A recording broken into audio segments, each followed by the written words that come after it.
Okay, so guys, today we are starting with the PT365 environment, and the first topic is climate change. और इसके अंदर first topic है IPCC की report. तो अभी IPCC की रिपोर्ट रिलीज हुई है, तो इसलिए ये न्यूज में था।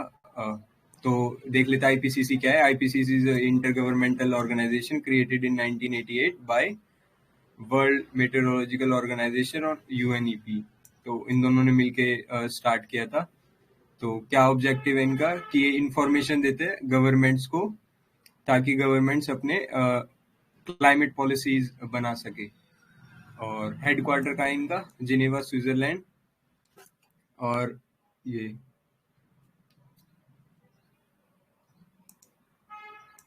अभी ऑडिबल है क्या? अभी भी नहीं है क्या ऑडिबल? ऑडिबल है सर, अच्छी आवाज है। ठीक है। तो कहाँ गए हम? हाँ, तो इंडिया मेंबर है इसका, और इनको एक बार नोबेल पीस प्राइज भी मिला था। इनको एक बार नोबेल पीस प्राइज भी मिला था, ताकि ये इन्होंने ना मतलब नॉलेज वॉलेज प्रोवाइड कर रहे थे ये क्लाइमेट चेंज के लिए, तो इसीलिए। तो अभी इनकी रिपोर्ट मतलब क्या है, एक बहुत कॉम्प्रिहेंसिव रिपोर्ट आती है जिसमें ये क्या बताते हैं कि साइंटिफिक, टेक्निकल और सोशियो इकोनॉमिक नॉलेज प्रोवाइड करते हैं क्लाइमेट चेंज के ऊपर। और उसमें बताते हैं कि उनका क्या इम्पैक्ट है, फ्यूचर रिस्क क्या होगा, और ऑप्शंस बताते हैं कि for reducing the rate at which climate change is taking place. तो सारी चीज को कॉम्प्रिहेंसिवली बताते हैं। तो अब तक सिर्फ 5 रिपोर्ट्स आई है इनकी। फर्स्ट रिपोर्ट 1990 में आई थी, और इससे पहले वाली जो मतलब असेसमेंट रिपोर्ट 5 आई थी, वो कब आई थी? 2013 में।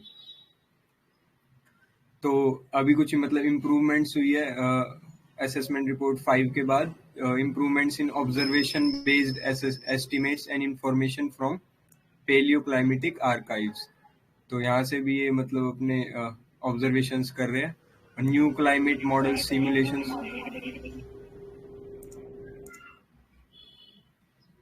ऑडिबल नहीं हूँ क्या मैं सर? सर मुझे आवाज आ रही है ठीक से। हेलो निशा मैम, आपको सर की आवाज आ रही है क्या, या सिर्फ मेरी आवाज नहीं आ रही है? आप मतलब एक बार थोड़ा वो रीजॉइन कर लेंगे। सर आप बोल के देखना, क्या पता आपकी आवाज आ रही हो। मैं निशा मैम, क्या आवाज नहीं आ रही क्या?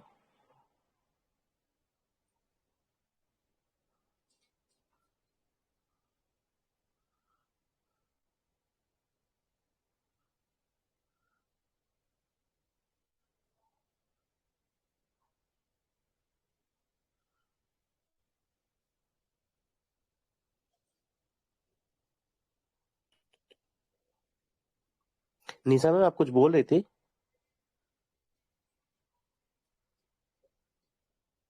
आपको मेरी आवाज आ रही है सर?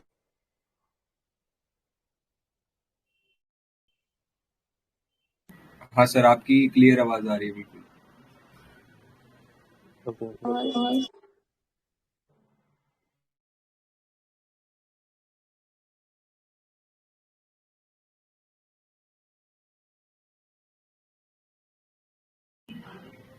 हेलो निशा मैम, अगर आपको आवाज नहीं आ रही, आप रीजॉइन करके मतलब देखो।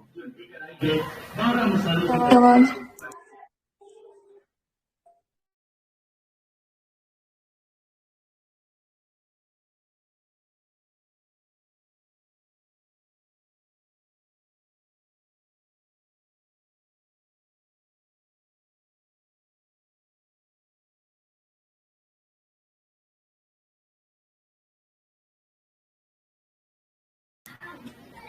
आगे बढ़े क्या, या क्या करें? हाँ,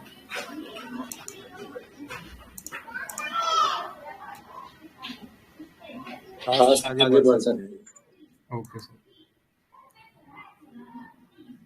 हाँ, तो अभी इन्होंने मतलब नए मॉडल सिमुलेशंस बनाए हैं, ताकि और अच्छे से ऑब्जर्वेशन हो सके, अच्छे से एनालाइज कर सके ये। तो बस इसमें तो यही है। फिर आगे इनके ऑब्जर्वेशंस देखते हैं क्या है।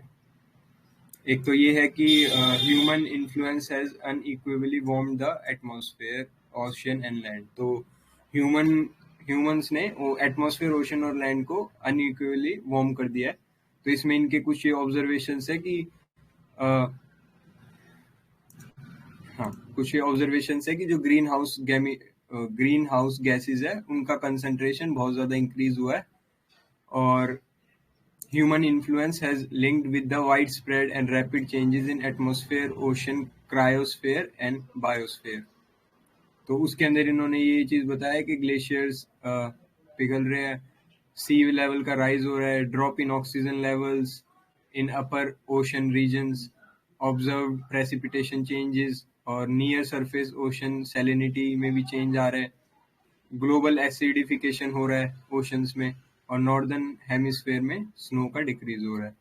तो ये सब इनका ऑब्जर्वेशंस है, ये मेंस में काम आएंगे, मतलब प्रीलिम्स के लिए इतना स्पेसिफिक नहीं पूछेंगे वो। तो ट्रेंड्स पता होनी चाहिए कि हाँ इन सब में कुछ कुछ चेंज हो रहा है, और ह्यूमन इन्फ्लुएंस का काफी ज्यादा रोल है इसमें। और अगला है ये कुछ डेटा बता रखा है कि ग्लोबल सरफेस जो टेम्परेचर है वो 1.09 इंक्रीज हुआ है 2011 से 2020 में, जितना वो था, मतलब 1900 से और 2020 तक इतना इंक्रीज हुआ है। और हर डेकेड जो है, हर last 4 decade has successively warmer than any decade that preceded it since 1850। तो 1850 के बाद अपना ये इंडस्ट्रियल रेवोल्यूशन वगैरह चालू हुआ, तो उसके बाद से ये ज्यादा इंक्रीज हो गया। तो human caused global surface temperature increases, हाँ तो ग्लोबल सरफेस टेम्परेचर इतना इंक्रीज हुआ है। तो आर्कटिक सी का जो आइस था इट हैज डिक्रीज अबाउट 40%, और global mean sea level has increase by 0.20 metre, और climate zones have shifted poleward in both hemispheres. तो growing season has on average lengthened by up to 2 days per decade। तो ये वाला line important है कि climate Jones जो है वो शिफ्ट कर गया पोलवर्ड्स की तरफ दोनों हेमिस्फेयर्स में, और ग्रोइंग सीजन भी इंक्रीज हो गया average by 2 days in the northern hemisphere extra tropics. और फिर इसके बाद इनके कुछ रिसेंट चेंजेस हुए हैं जो क्लाइमेटिक सिस्टम्स में, कि कंसंट्रेशन ऑफ CO2 ज़्यादा हो गया है, ग्लोबल रिट्रीट, ग्लेशियल रिट्रीट है जो वो इतना, मतलब इतने साल में इतना ज़्यादा है, सी लेवल इतना ज़्यादा हो गया है, समर आर्कटिक आइस पिछले 1000 साल में सबसे ज़्यादा है, ocean warming faster at any time, ocean acidification भी सबसे हाईएस्ट लेवल पे पिछले 26,000 साल में। तो ये सब है। तो जो ये ह्यूमन इंड्यूस क्लाइमेट चेंज है, इसका असर एक्सट्रीम वेदर पे पड़ रहा है, जैसे कि हीट वेव्स आ रहे हैं, हैवी प्रेसिपिटेशन हो रहा है, ड्रॉट्स हो रहे हैं, ट्रॉपिकल साइक्लोन्स हो रहे हैं। तो hot extremes including heat waves have become more frequent and more intense across land regions. तो मैरीन हीट वेव्स भी डबल हो गई हैं, फ्रीक्वेंसी और इंटेंसिटी है जो प्रेसिपिटेशन की वो इंक्रीज हो गई, ट्रॉपिकल साइक्लोन्स का अकरेंस पिछले सालों में ज्यादा इंक्रीज हुआ है। ये वाली लाइन इंपॉर्टेंट है, human caused net positive radiative forcing causes an accumulation of additional energy in the climate system. तो ये बता रहे कि जो हमारा रेडिएटिव फोर्स है वो नेट पॉजिटिव चला गया है। मतलब कि इसका आगे मतलब देख लेते हैं कि रेडिएटिव फोर्सिंग क्या होता है, कि change in the energy flux in the atmosphere caused by natural और anthropogenic factors of climate change. तो अगर जो हमारे नेचुरल और हमारा एनर्जी फ्लक्स जो है वो हमारी अर्थ जो है मेंटेन रखती है, लेकिन अगर उसमें कुछ चेंज आ रहा है ड्यू टू नेचुरल और एंथ्रोपोजेनिक फैक्टर्स, तो उसको बोलेंगे रेडिएटिव फोर्सिंग। और अगर पॉजिटिव है वो, मतलब कि पॉजिटिव रेडिएटिव फोर्सिंग का क्या मतलब हो कि earth receives more incoming solar energy from sunlight और रेडिएट कम कर रही है। तो इनकमिंग सोलर एनर्जी ज्यादा है देन इट रिफ्लेक्ट्स बैक, तो वो हो जाएगा पॉजिटिव रेडिएटिंग फोर्स। तो अभी हीटिंग ऑफ क्लाइमेट चेंज की वजह से ग्लोबल सी राइज हुआ है, आइस लॉस हुआ है और थर्मल एक्सपेंशन हुआ है फ्रॉम ओशन वार्मिंग। तो ocean warming 91% of the ocean warming accounted for the 91% of the heating. तो सबसे ज्यादा जो हीट इंक्रीज हो रही है ओशन की वजह से हो रही है। फिर thermal expansion explain 50% of the sea level rise. और ये इक्विलिब्रियम क्लाइमेट सेंसिटिविटी, तो क्या होता है, the global mean surface air temperature increases that follows a doubling atmospheric carbon dioxide। तो कार्बन डाइऑक्साइड ज्यादा हो गया है क्लाइमेट के अंदर, तो ये है। फिर ग्लोबल सरफेस जो टेम्परेचर है will continue to increase until 2050। तो ये सारे मतलब ज्यादा फैक्ट दे रखे इसमें। और continued global warming is projected further intensify global water cycle. और many changes due to past and future greenhouse gases emissions are irreversible, especially changes in the ocean ice sheets and global। तो ये सारे जो changes अभी हो रहे हैं सब irreversible है। और ये with increase in CO2 emissions the ocean and land carbon sinks will become less effective at absorption of CO2 from the atmosphere। तो जैसे जैसे CO2 ज्यादा इंक्रीज होगा, टेम्परेचर बढ़ेगा, तो जो हमारा CO2 का कार्बन सिंक होता है ओशंस में और लैंड पे, वो उसकी इफेक्टिवनेस कम हो जाएगी। तो हमारा लार्जेस्ट कार्बन सिंक क्या है अर्थ का?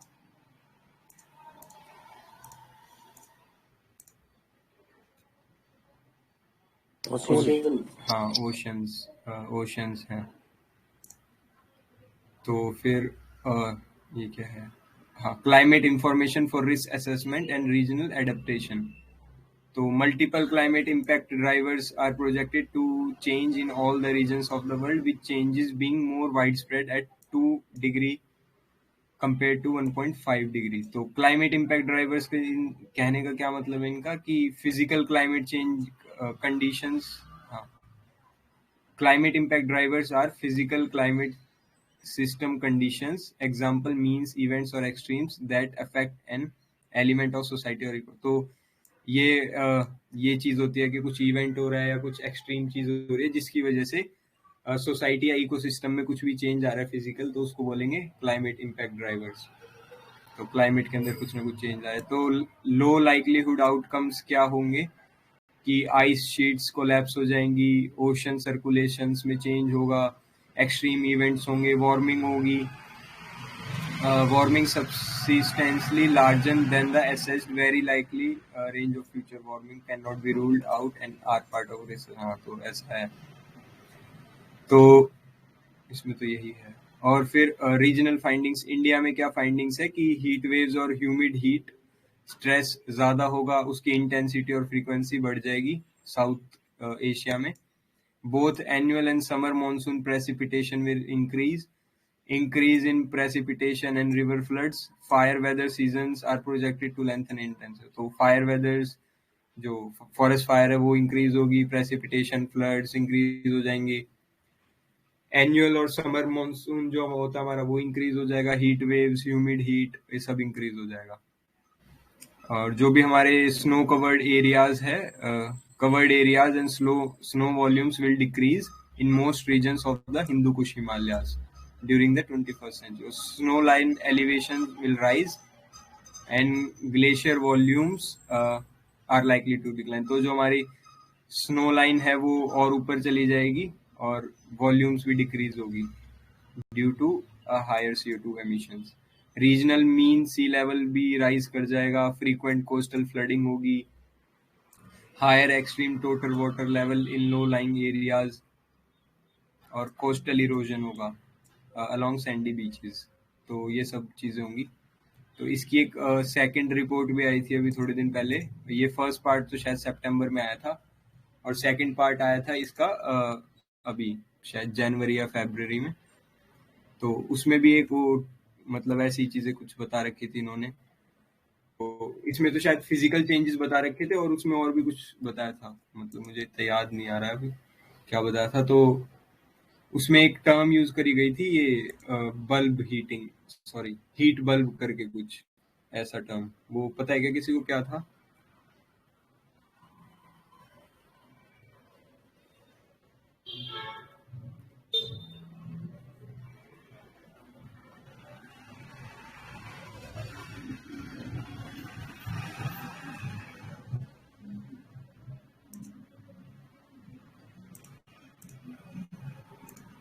हाँ, तो हीट बल्ब था कुछ, मैं देख के बता दूंगा, मैं भूल गया। मतलब वो ऐसा कुछ था कि आपका टेम्परेचर की एक लिमिट होती है कि 35 डिग्रीज तक कोई भी जो इंसान है वो सहन कर सकता है, उसके बाद वो नहीं कर सकता। वेट, हाँ, तो ये मिल गया। उसका था वेट बल्ब टेम्परेचर बोलते हैं। तो वेट बल्ब टेम्परेचर इनका पार्ट 2 था 6 असेसमेंट का। तो वेट बल्ब टेम्परेचर का कहने का इनका मतलब था कि हाँ, ये क्या है कि ह्यूमिडिटी और हीट का कॉम्बिनेशन जो होता है उसको हम बोलते हैं वेट बल्ब टेम्परेचर। तो इसका मतलब क्या होता है कि 31 डिग्रीज जो है, 31 degree Celsius, it is extremely dangerous for humans. और अगर 35 डिग्रीज जो है वो अनसर्वाइवेबल है। तो अगर 6 घंटे तक अगर कोई 35 डिग्रीज में रह लेता है तो क्या हो जाएगा, मतलब इट विल बी, हाँ, उनकी मतलब वो सरवाइव नहीं कर पाएगा even they are healthy and fit human beings. तो वैसे 35 डिग्री में आप रह सकते हो, लेकिन अगर प्लस ह्यूमिडिटी भी है ना उसमें, हीट प्लस ह्यूमिडिटी, तो इट इज अनसर्वाइवेबल। तो ह्यूमिडिटी अगर हो जाएगी टेम्परेचर में तो क्यों, मतलब ऐसा मुश्किल है, क्या होगा उससे?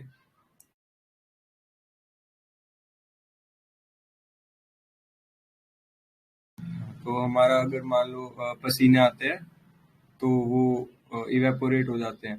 लेकिन अगर ह्यूमिडिटी होगी तो मतलब वाटर वेपर्स पहले से बहुत ज़्यादा प्रेजेंट है एनवायरनमेंट में, तो हमारा मतलब जो पसीना है वो सूखेगा नहीं।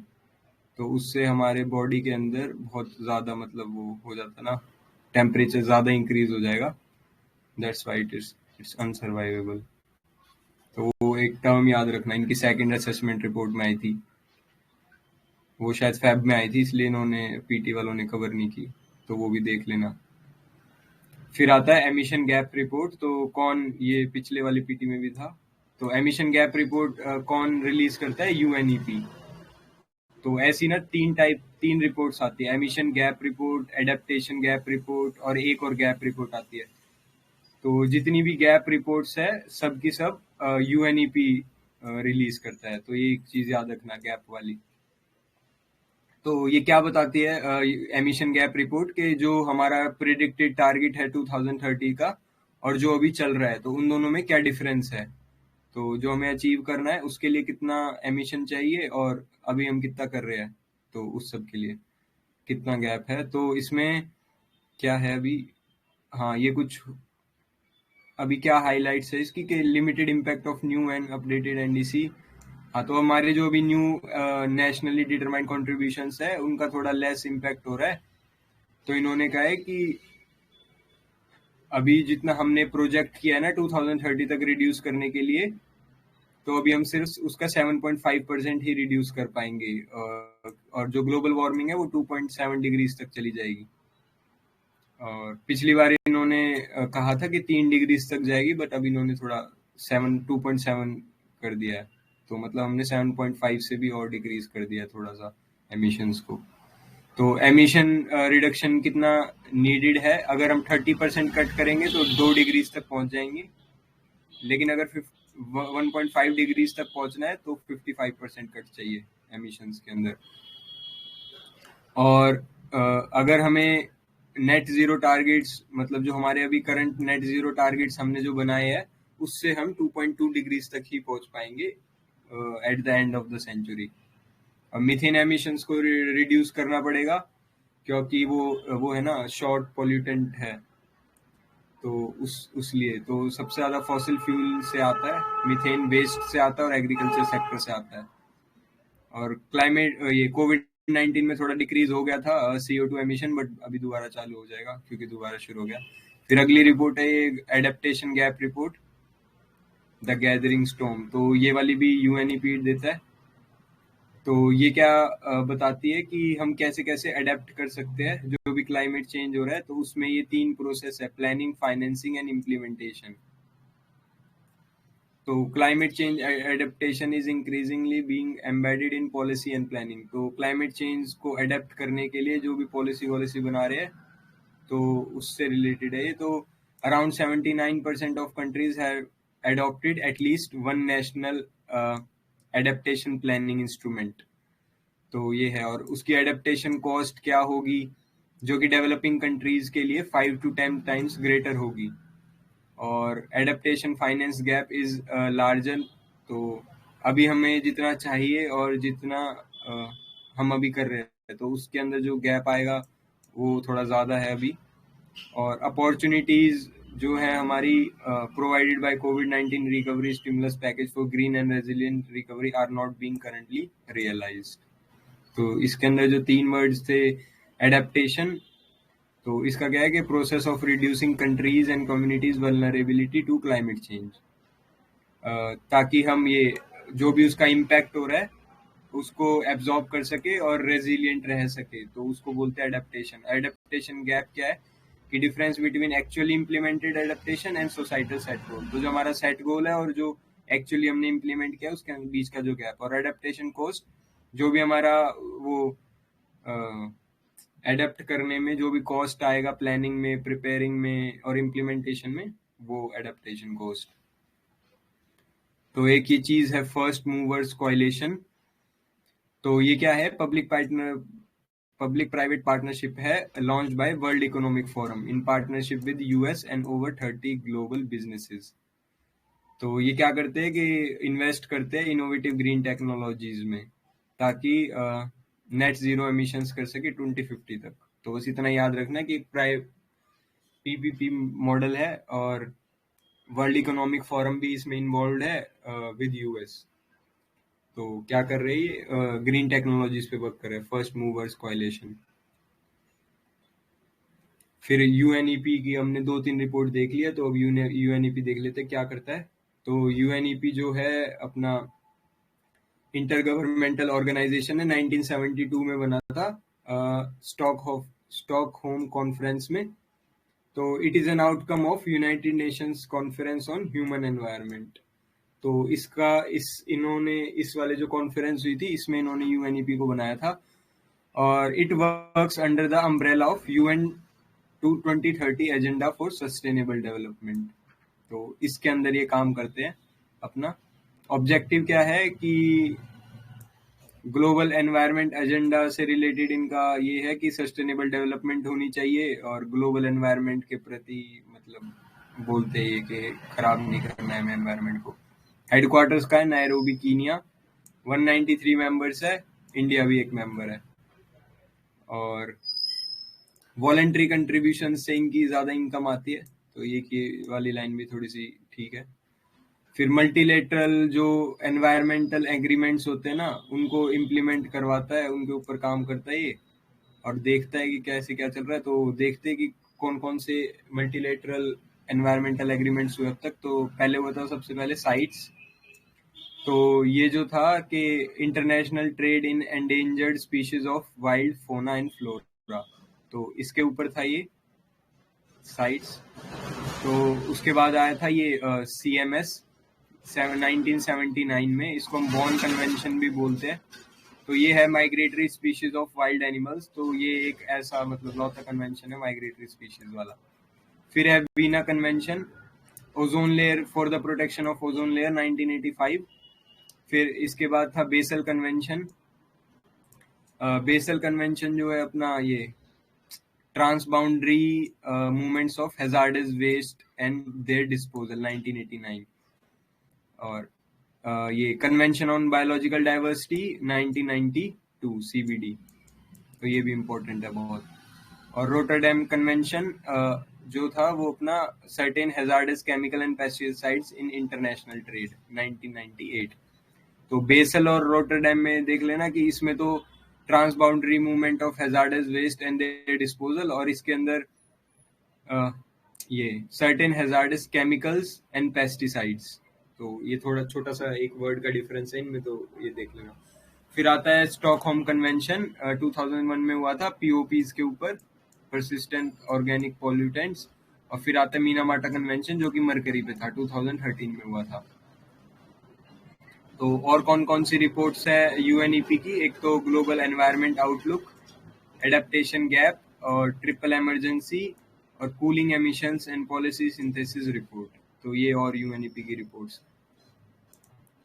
तो उसके बाद अगला है अपना ये ग्रीन हाउस गैस बुलेटिन किसने लॉन्च किया?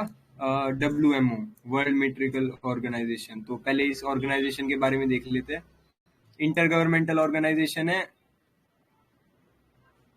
हाँ, इंटर गवर्नमेंटल ऑर्गेनाइजेशन है और WMO कन्वेंशन में बनी थी इन 1950 और it originates from the International Meteorological Organisation. तो यहाँ से ओरिजिन हुआ है इसका, जो 1873 में IMO बनी थी, उसके बाद ये WMO बनी थी 1950 में।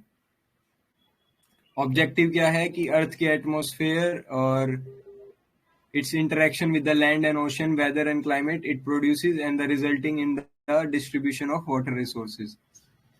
तो अर्थ के एटमॉस्फेयर में और लैंड एंड ओशन में वेदर क्लाइमेट इन सब को देखते हुए ये वर्ल्ड मेट्रोलॉजिकल ऑर्गेनाइजेशन बनी थी। तो हेडक्वार्टर का है जिनेवा, स्विट्जरलैंड। 193 कंट्रीज अगेन और इंडिया भी मेंबर है। स्पेशलाइज्ड एजेंसी है UN की। तो अब इनकी जो रिपोर्ट जो इन्होंने रिलीज करी है बुलेटिन, वो देख लेते हैं कि जो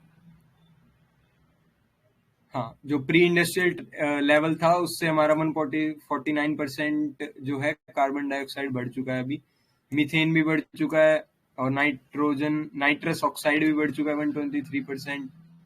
तो ये सब बताया उन्होंने। रेडिएटिव फोर्सिंग ज्यादा हो चुकी है। हमने देखा था पहले रेडिएटिव फोर्सिंग क्या है और पॉजिटिव रेडिएटिंग फोर्सिंग क्या है। फिर ग्रीन हाउस गैसेज 47% से इंक्रीज हुई है और CO2 जो है वो 80% से ज्यादा इंक्रीज हो चुकी है। Long lived greenhouse gases. और फिर the numbers are based on monitoring by WMO's Global Atmosphere Watch network. तो इनका एक वॉच नेटवर्क है, उससे इन्होंने नंबर्स निकाले हैं। फिर आता है global methane assessment. Global methane assessment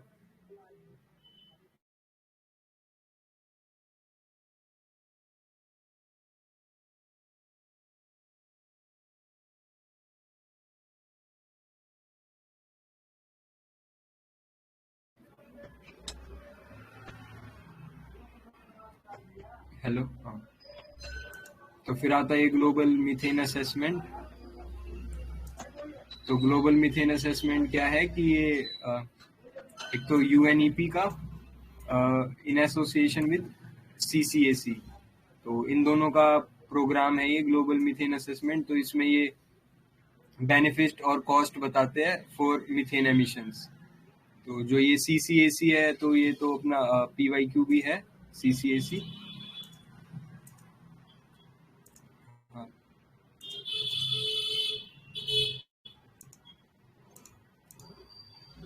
तो CCAC जो अपना PYQ, एक आवाज आ रही है क्या मेरी?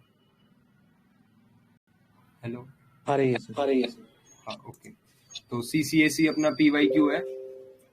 तो इसमें इन्होंने बता रखा है कि जो in 2012 the government of Bangladesh, Canada, Ghana, Mexico और ये सब ने अलॉन्ग विद UNEP, तो ये in efforts to treat the short lived climate pollutants, तो इसके ऊपर था ये CCAC। तो इसका जो सेक्रेटरीट है वो कहाँ पर है? UNEP के पास ही है, नायरोबी, कीनिया। और ये किस चीज पे काम करते हैं? To reduce short lived climate pollutants. India भी इसका एक स्टेट पार्टनर मतलब मेंबर है, तो ये चीज याद रखना। और इस पे क्या किस टाइप का क्वेश्चन आया था, एक सेकंड।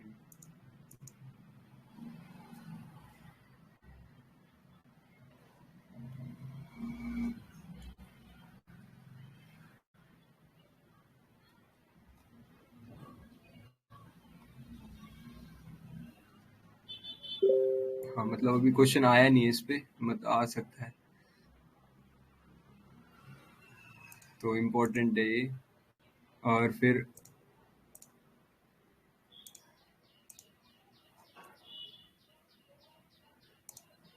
हाँ, तो शॉर्ट लिव्ड क्लाइमेट पॉल्यूटेंट्स पे है। तो ये इनकी क्या अभी रिपोर्ट आई है कि प्री इंडस्ट्रियल टाइम से वही ज्यादा हो गया है मीथेन कंसंट्रेशन वगैरह। और जो मीथेन है ना वो कार्बन डाइऑक्साइड के बाद सबसे ज्यादा क्लाइमेट चेंज कर रहा है। और methane in the atmosphere reached record levels in the last year, और even though CO2 levels dropped during the pandemic, but methane फिर भी बढ़े जा रहा है। और हाँ, तो अगर हम जो एंथ्रोपोजेनिक जो हमारे एमिशंस है उनको 45% से रिड्यूस कर देंगे, तो हमारा जो ग्लोबल वार्मिंग है वो भी थोड़ा सा रिड्यूस हो जाएगा 0.3 डिग्री सेल्सियस से बाय 2045। तो सबसे ज्यादा जो पोटेंशियल है मीथेन को कम करने में वो फॉसिल फ्यूल्स में है। तो अगर हम फॉसिल फ्यूल्स का यूज कम कर देंगे तो मीथेन भी कम हो जाएगा। और अलग अलग कंट्रीज का अलग अलग पोटेंशियल है। जैसे चाइना में कैसे कम हो सकता है कि अगर वो कोल प्रोडक्शन और लाइफ स्टॉक पे थोड़ा सा वर्क करे, और इंडिया में वेस्ट सेक्टर। तो कैसे कैसे कम कर सकते हैं अगर हम बिहेवियर चेंज करें, मतलब रिड्यूसिंग फूड वेस्ट और लाइफ स्टॉक मैनेजमेंट करें, हेल्दी डाइट्स ले, तो इस सब से हो सकता है चेंज। और एक ग्लोबल ये टैक्स लगा दे मीथेन एमिशन, ग्लोबल टैक्स जैसे कार्बन टैक्स लगता है। और डिस्पोजल ऑफ सॉलिड वेस्ट, तो अभी ये ग्राफ दे रखा है, तो इसमें 1980 से और देखो 2020 तक कितना ज्यादा एमिशन बढ़ गया है। तो एक ग्लोबल मीथेन इनिशिएटिव लिया गया है। तो एक ग्लोबल मीथेन इनिशिएटिव लिया गया है जो कि इंडिया उसको चेयर कर रहा है। और it is a voluntary government and informal international partnership created to achieve global reduction in anthropogenic methane emissions। तो याद रखना कि इंडिया भी इसका मेंबर है। लेकिन एक वो जो COP हुआ था ना अभी हमारा 26, उसमें एक ग्लोबल मीथेन प्लेज हुई थी, उसमें इंडिया नहीं है मेंबर। तो ये थोड़ा कंफ्यूज कर सकते हैं। पूछ लेंगे ग्लोबल मीथेन इनिशिएटिव, तो इंडिया इसका मेंबर है नहीं, तो क्या पता हमें वो याद आ जाए। तो थोड़ा सा डिफरेंस देखना, वो ग्लोबल मीथेन प्लेज है जिसमें इंडिया मेंबर नहीं है। और इट वाज कहाँ हुई थी क्रिएटेड सर? ग्लासगो में? हाँ, ग्लासगो जो हुआ था हमारा, उसमें लिया गया था ना ग्लोबल। आगे आएगा शायद, वो भी एक टॉपिक है इसमें। So the तो drinking water late out also to avoid.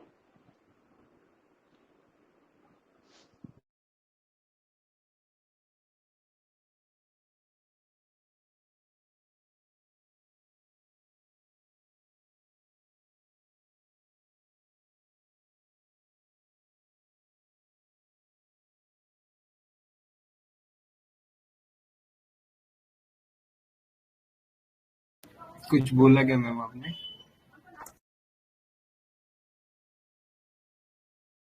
Simple. Antibiotics to the customers.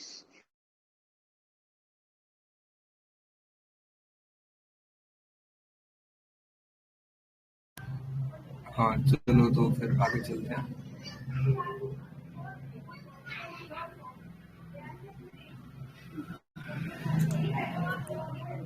Hello,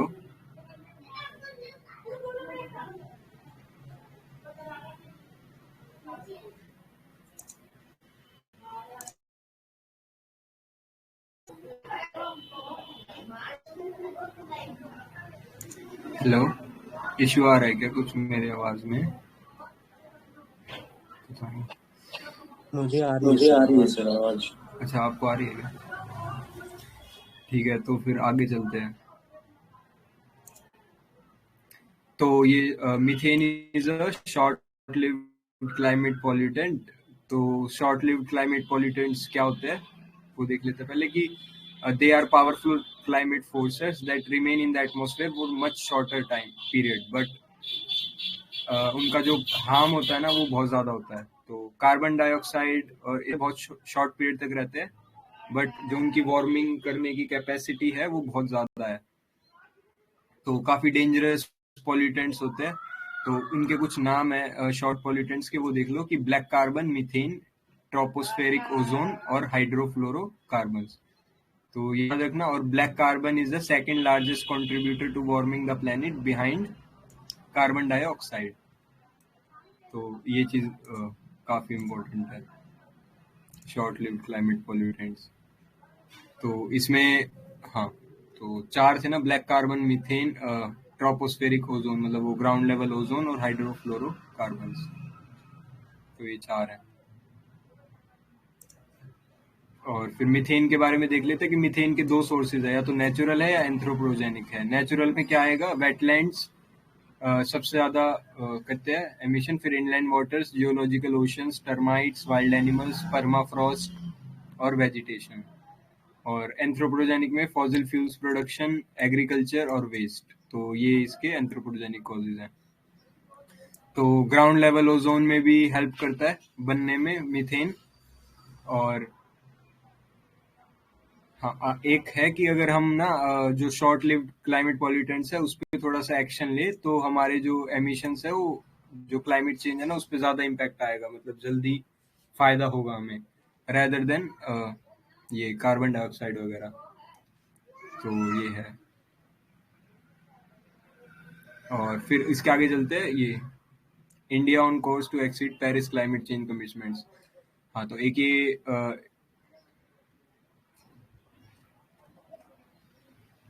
international solar alliance है, तो अभी इसका कुछ डायलॉग हुआ था। तो हाँ, इसमें देख लेते हैं इंडिया के नेशनली डिटरमाइंड कॉन्ट्रीब्यूशंस क्या क्या हैं। एक तो पहला है कि 40% जो हमें एनर्जी प्रोड्यूस करनी है वो इलेक्ट्रिक पावर से करेंगे। और जो 40% जो इलेक्ट्रिक पावर है वो हम जनरेट करेंगे नॉन फॉसिल फ्यूल से बाय 2030। और अपने जो एमिशंस है उनको रिड्यूस करेंगे by 30 to 35% from 2005 levels by 2030 तक ही। और एडिशनल कार्बन सिंक क्रिएट करेंगे of 2.5 to 3 billion tonnes of carbon dioxide. तो कैसे करेंगे हम? एडिशनल फॉरेस्ट और ट्री कवर को लगाएंगे तो उससे एडिशनल कार्बन सिंक जनरेट होगा। और अभी तक क्या क्या अचीव किया इंडिया ने? एक तो 100 गीगावाट का रिन्यूएबल एनर्जी कैपेसिटी को इंस्टॉल कर दिया। और ये हाँ, एक ये वाली लाइन याद रखना कि 4th पोजीशन है इंडिया की in the world in terms of installed renewable energy capacity, और 5th पोजीशन है सोलर कैपेसिटी में। तो ऐसे ही इस टाइप के स्टेटमेंट्स डाल देता है यूपीएससी कि कौन सी पोजीशन पे है इंडिया इस चीज में। तो बस ये चीज याद रखना है इसमें। और फिर India has achieved emission reductions 28%, और हमने टारगेट क्या रखा था 35% का 2030 का, हमारा नेशनली डिटरमाइंड कॉन्ट्रीब्यूशंस जो थे। और 110 हाँ, एक ऐसी एक न्यूज है कि only 110 countries that are a party of Paris accord have submitted updated NDCs for limiting their carbon emissions. तो चाइना और इंडिया ने उसकी थोड़ी डेडलाइन मिस कर दी है यूएन की। तो अभी देखते हैं COP26 अभी हुआ था ये, तो इम्पोर्टेंट है। तो कहाँ हुआ था? ग्लासगो यूके में हुआ था। और 26 है कॉन्फ्रेंस ऑफ पार्टी का यूएनएफसीसी। और फिर ये वाली लाइन तो इतनी इम्पोर्टेंट नहीं, इसमें बता रखा है कि क्योटो प्रोटो 6 का 16th है सेशन और पेरिस का 3rd सेशन है। तो ये वाली लाइन इसमें इम्पोर्टेंट है कि COP26 hold significance as it aims to finalise Paris rulebook. तो पेरिस रूल बुक थी जो हमारी, उसे हमने फाइनलाइज कर लिया है कि हाँ, पहले तो उसमें सिर्फ एक बताया गया था कि कैसे कैसे करेंगे, अभी उसमें काफी सारी कंट्रीज ने फाइनलाइज कर लिया है।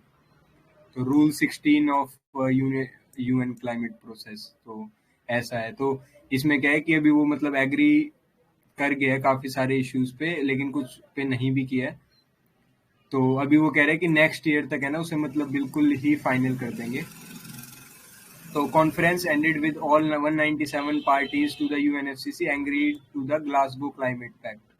तो सभी कंट्रीज ने इसको एग्री किया है। और इनका एम क्या रखा है इन्होंने कि limit global warming to 1.5 degree Celsius by 2030 as agreed in Paris agreement and cut greenhouse gases emission by 45% by 2030 to 0 overall by. तो ये दो लाइन बहुत इंपॉर्टेंट है, ये ऐसी कैसे पूछ सकता है। तो इनके क्या इंटेंडेड गोल्स थे कॉर्पोरेट? तो हमने ये देखा कि 1.5 डिग्री सेल्सियस वाला, फिर मोबिलाइज फाइनेंस और कोलैबोरेशन और प्रोटेक्ट इकोसिस्टम्स एंड हैबिटेट्स। तो ये सब इसके है। तो इसमें ये देख लो कि $100 बिलियन का क्लाइमेट फाइनेंस फंड है। तो एक ऐसा ही एक क्वेश्चन भी आया था पहले जिसमें कि $100 बिलियन को $1,000 बिलियन बोल दिया था उन्होंने, तो एक जीरो एक्स्ट्रा लगा दिया था। तो एक एक्स्ट्रा वो काफी सारे उसमें लगा ही देते हैं, तो वो भी चेक कर लेना।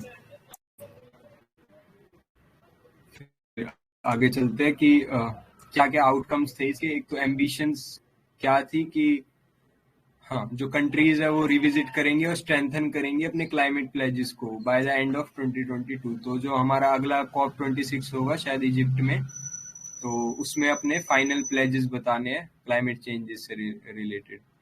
तो ये था। और target action against fossil fuel, तो ये पहली बार ऐसा हुआ है कि it is the first COP decision to explicitly target against fossil fuels. तो फॉसिल फ्यूल्स को टारगेट किया गया है। एक तो हम फेज डाउन करेंगे अनअबेटेड कोल को और फेज आउट करेंगे इनएफिशिएंट फॉसिल फ्यूल सब्सिडीज को। तो ये वाली लाइन याद रखना कि फेज आउट करेंगे हम फॉसिल फ्यूल्स को। और फिर एडेप्टेशन से रिलेटेड है ये कुछ कि हम एक ये एडेप्टेशन फंड बनाएंगे और उसमें पैसा डालेंगे, ये सब है। फिर हाँ, एक ये Sharm El Sheikh work programme भी लॉन्च किया है on the global goal on adaptation to reduce, वही मतलब एडेप्टेशन के ऊपर एक ये प्रोग्राम लॉन्च किया गया। तो यूँ पूछ लेंगे कि ये प्रोग्राम किस चीज से रिलेटेड है, तो एडेप्टेशन से रिलेटेड है, global goal on adaptation. International carbon markets create करने की बोल रहे वो। तो इसमें क्या है कि कार्बन क्रेडिट्स थे, पहले भी चलते थे, जो जनरेट किए गए थे अंडर क्योटो प्रोटोकॉल। तो क्योटो प्रोटोकॉल 1997 में आया था, वो उस पे था ग्रीन हाउस गैसेस पे। तो उसमें ये कार्बन क्रेडिट्स क्रिएट किए गए थे। फिर बाद में क्या कर रहे हैं, हाँ मतलब ऐसे ये कार्बन मार्केट क्रिएट करेंगे इंटरनेशनली ताकि ये कार्बन ट्रेड कर सके हम कार्बन क्रेडिट्स को, और वो सब है। तो इतना इम्पोर्टेंट है पढ़ना। फिर लॉस एंड डैमेज, क्या होता है लॉस एंड डैमेज, ये नीचे दिया हुआ है। It refers to the impact of climate change that can not be adapted to where losses are permanent. तो लॉस एंड डैमेज है कि जो क्लाइमेट चेंज से हमारा परमानेंट जो डैमेज होगा ये जिसे हम रोक नहीं सकते, तो उसे बोलेंगे लॉस एंड डैमेज। तो अब इस पे भी मतलब ये फंडिंग क्रिएट करना चाह रहे हैं। तो जो डेवलप्ड कंट्रीज है they are pledged to support the Santiago network. तो सेंटियागो नेटवर्क क्या है, एक वेबसाइट है जो कि सेटअप करी थी यूएनएफसीसी ने। तो ये लॉस एंड डैमेज से रिलेटेड है, तो ये बस चीज याद रखना। फिर आता है rules on transparency of climate action and support. तो जितनी भी कंट्रीज है वो एग्री कर गई है to submit information about their emissions and financial technological and capacity building support using a common standardise set of formats and tables. हाँ, तो मतलब सारी कंट्रीज एग्री कर गई है कि हम कितना एमिशन कर रहे हैं और वो सब इंफॉर्मेशन देने के लिए, और कॉमन टाइम फ्रेम्स। तो countries were encouraged to use common time frame for their national climate commitments। तो सबका एक मतलब कॉमन टाइम फ्रेम होना चाहिए, तो उससे रिलेटेड है। तो this means that new NDCs that countries put forward in 2025 should have an end date of 2035. In 2030 they will put forward commitments with a 2040 end date। तो इन्होंने कहा है कि सबका एक एंड डेट होना चाहिए कि मतलब कॉमन एंड डेट कि 2035 तक हम इतना कम करेंगे, इतना कम करेंगे। तो market and non market based mechanisms का क्या मतलब होता है, तो ये है it contains 3 separate mechanisms for voluntary cooperation towards climate goals with an overarching aim of raising ambitions. 2 of the mechanisms are based on markets and third is based on non-market approach। तो जो 2 mechanisms है वो तो market based है, जैसे कि internationally traded mitigations outcomes which could include emission cuts measured in terms of CO2। तो ये तो ज़्यादा ही कुछ हो गया डिटेल में, इतना नहीं चाहिए। अगर याद रह सके तो आप लोगों को मतलब देख लेना। फिर आता है यूएनएफसीसी। क्या है यूएनएफसीसी, तो यूएनएफसीसी 1992 में एस्टैब्लिश हुआ था, एक इंटर गवर्नमेंटल ट्रीटी है ये, जो कि फोर्स में आया था 1994। तो ये चीज इंपॉर्टेंट है कि एस्टैब्लिश हुआ था 1992 में और फोर्स में आया था 1994। तो ये ऐसा स्टेट पीसीएस में भी डायरेक्टली पूछ लेते हैं वो। तो रियो कन्वेंशन भी बोलते हैं हम इसे, अर्थ समिट भी बोलते हैं, क्योंकि ये ब्राजील में हुआ था 1992 में। तो इसके साथ ही 2 मतलब और चीज बनी थी, मतलब 2 सिस्टर कन्वेंशंस बोलते हैं हम उसे। एक तो UNCBD convention on biological diversity और कन्वेंशन ऑन डेजर्टिफिकेशन मतलब यूएनसीसीडी। तो जो रियो कन्वेंशन था it directly came from the it directly came from the ये United Nations conference on environment and development, तो यूएनसीईडी से निकला था ये। और दो सिस्टर कन्वेंशंस जो थी, यूएनसीबीडी और यूएनसीसीडी। फिर क्या ऑब्जेक्टिव थे, तो वही के मतलब स्टेबल करेंगे हम ग्रीन हाउस गैसेस कंसंट्रेशन को, food to ensure that the food production is not threaten, जो हमारे फूड का प्रोडक्शन है वो थ्रेटन ना हो, और इकोनॉमिक डेवलपमेंट हो सस्टेनेबल मैनर में, तो उस सब के लिए आया था। लोकेशन क्या है,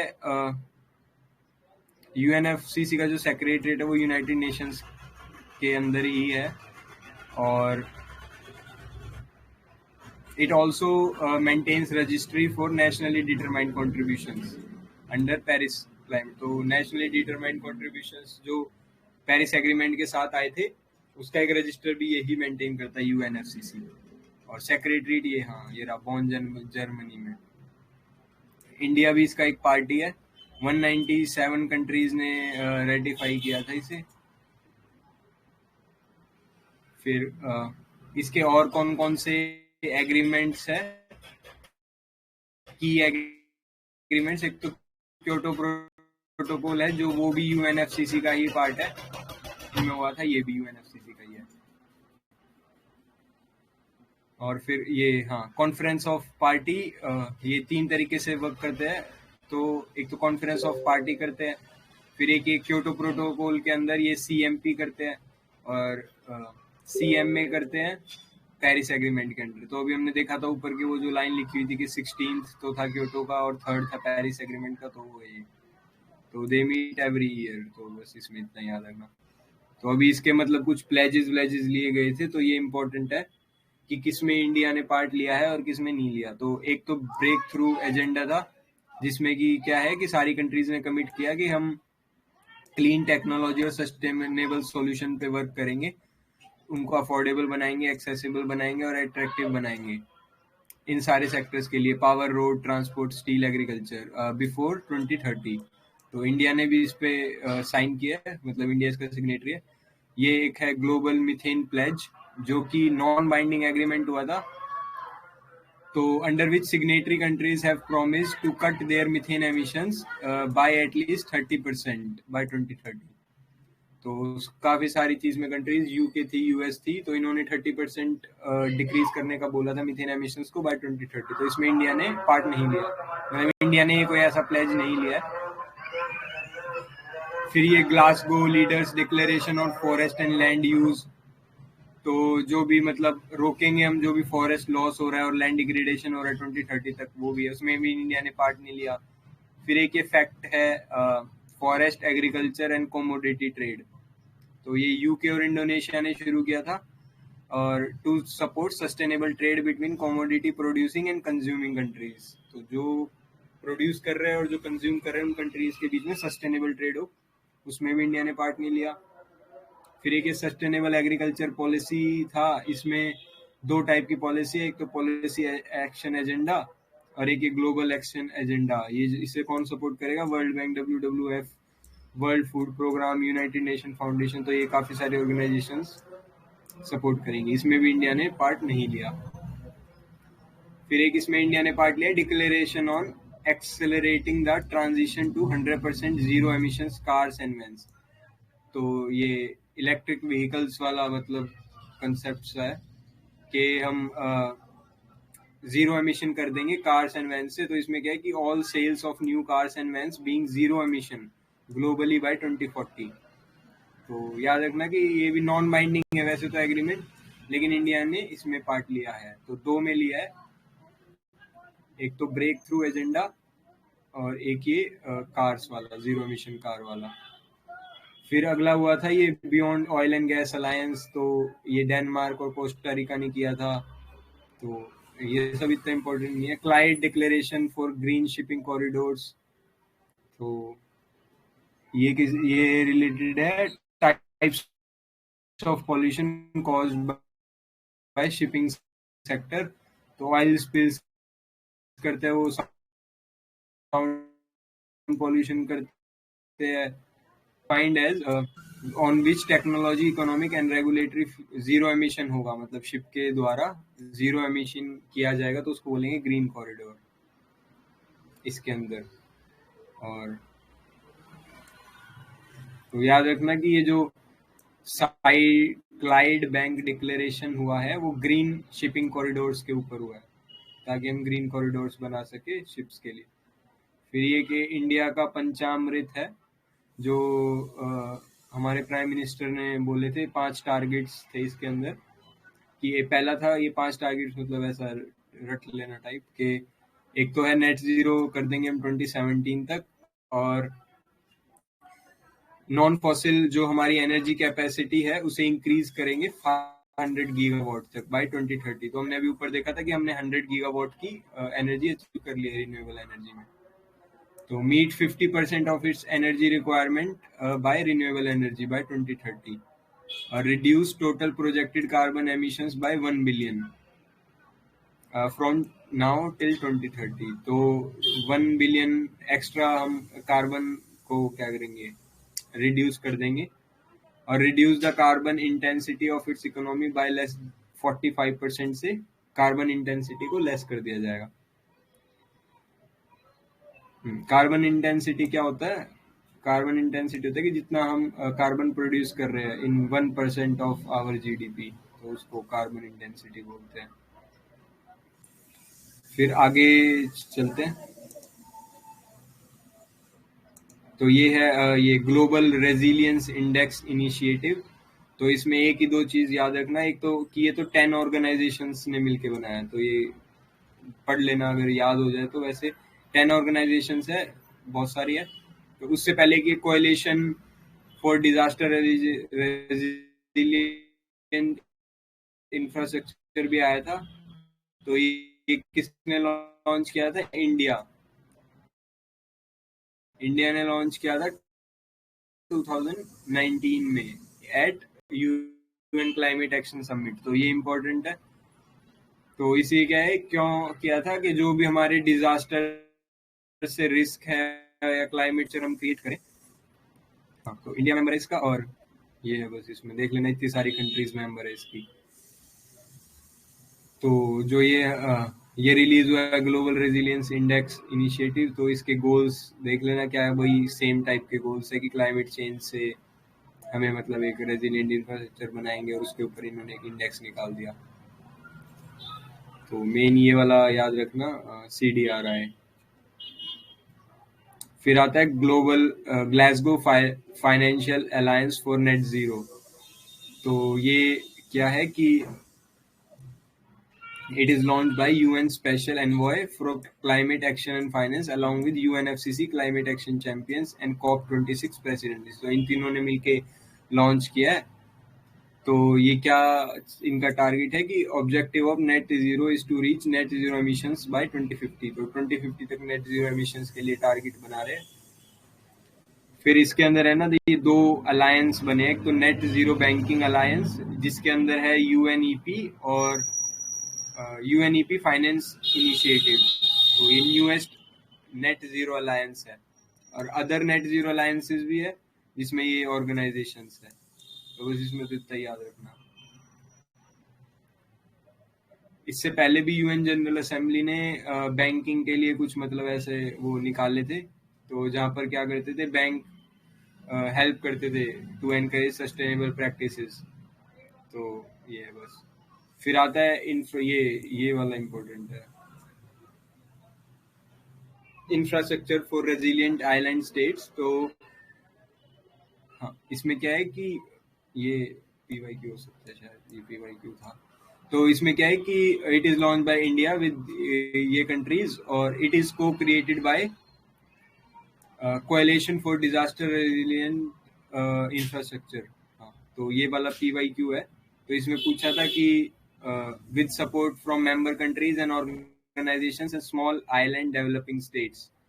तो ये वाला जो टर्म है ना, स्मॉल आइलैंड डेवलपिंग स्टेट्स, तो ये याद रखना, ये इम्पोर्टेंट चीज है। तो ये CDRI है, और इसमें ये क्या करेंगे, क्या ऑब्जेक्टिव है, to promote disaster and climate resilience infrastructure assets in SIDS।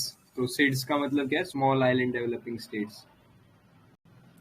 Small island जो डेवलपिंग स्टेट्स है वो हमारे Caribbean, Pacific, Atlantic, Indian ocean और इन सब ओशंस में है, that are most vulnerable to geophysical and hydrometeorological hazards. तो वो है ये। तो SIDS क्या है कि it accounts for 2/3 of the countries that suffer highest relative losses due to disasters. तो जो कंट्री सबसे ज्यादा डिजास्टर फेस करती है उसके लिए बनाया गया था ये। तो इसमें वो चीज याद रखना कि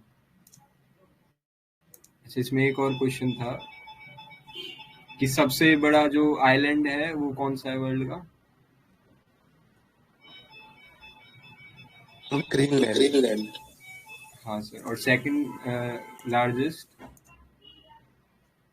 सर वो न्यू गिनिया और थर्ड है मदागास्कर।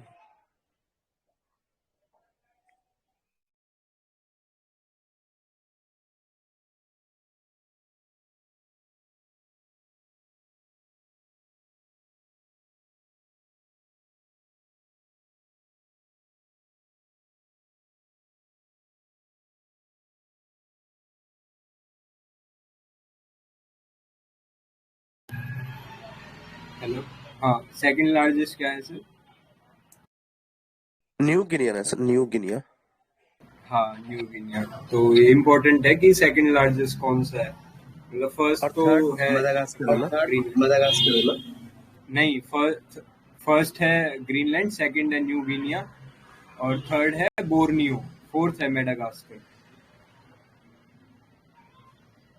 तो ये पता नहीं कहीं देखा था मैंने ये इस टाइप का क्वेश्चन, तो इम्पोर्टेंट है। तो उसमें सेकंड लार्जेस्ट पूछा, तो सेकंड लार्जेस्ट कई बार याद नहीं आता। तो अच्छा, ऐसे ही एक और क्वेश्चन था उसमें कि सेकंड लॉन्गेस्ट रिवर कौन सी है वर्ल्ड की? फर्स्ट तो नाइल है और सेकंड?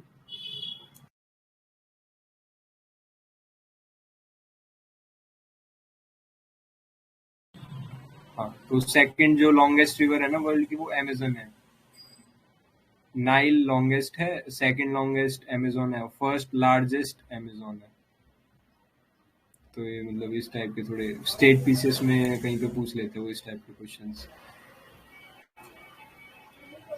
फिर एक ये ग्रीन ग्रिड्स इनिशिएटिव है, one sun one world one grid project. तो इसके अंदर क्या है कि ये ओसोबोग इनिशिएटिव इंडिया ने लिया था और in partnership with COP26 presidency, International Solar Alliance, World Bank और UK गवर्नमेंट, विल्टन पार्क, इन सब ने। तो इंडिया भी मेंबर है। तो इसमें क्या था कि इंडिया का इनिशिएटिव है to build a global ecosystem of interconnected renewable energy resources that connects 140 countries through a common grid. तो सोलर एनर्जी का यूज करेंगे। तो ये क्या बोलते हैं कि द सन नेवर सेट्स। तो मतलब कहीं ना कहीं पे पूरे वर्ल्ड में कहीं ना कहीं तो सन रहता ही है, तो वहीं से वो सोलर एनर्जी को प्रोड्यूस करेंगे और पूरे वर्ल्ड में ट्रांसफर करेंगे। तो वर्ल्ड बैंक इन्हें टेक्निकल असिस्टेंस दे रहा है। तो ये चीज याद रखना कि वर्ल्ड बैंक टेक्निकल असिस्टेंस दे रहा है। और ये वाली चीज इसमें इम्पोर्टेंट है कि जो इनका फेज 1 है उसमें क्या करेंगे ये कि जो एशियन कंट्रीज है उनको कनेक्ट करेंगे, सेकंड फेज में अफ्रीकन कंट्रीज को कनेक्ट करेंगे और फिर थर्ड फेज में पूरे ग्लोब को कनेक्ट करेंगे। तो ये है इसमें। और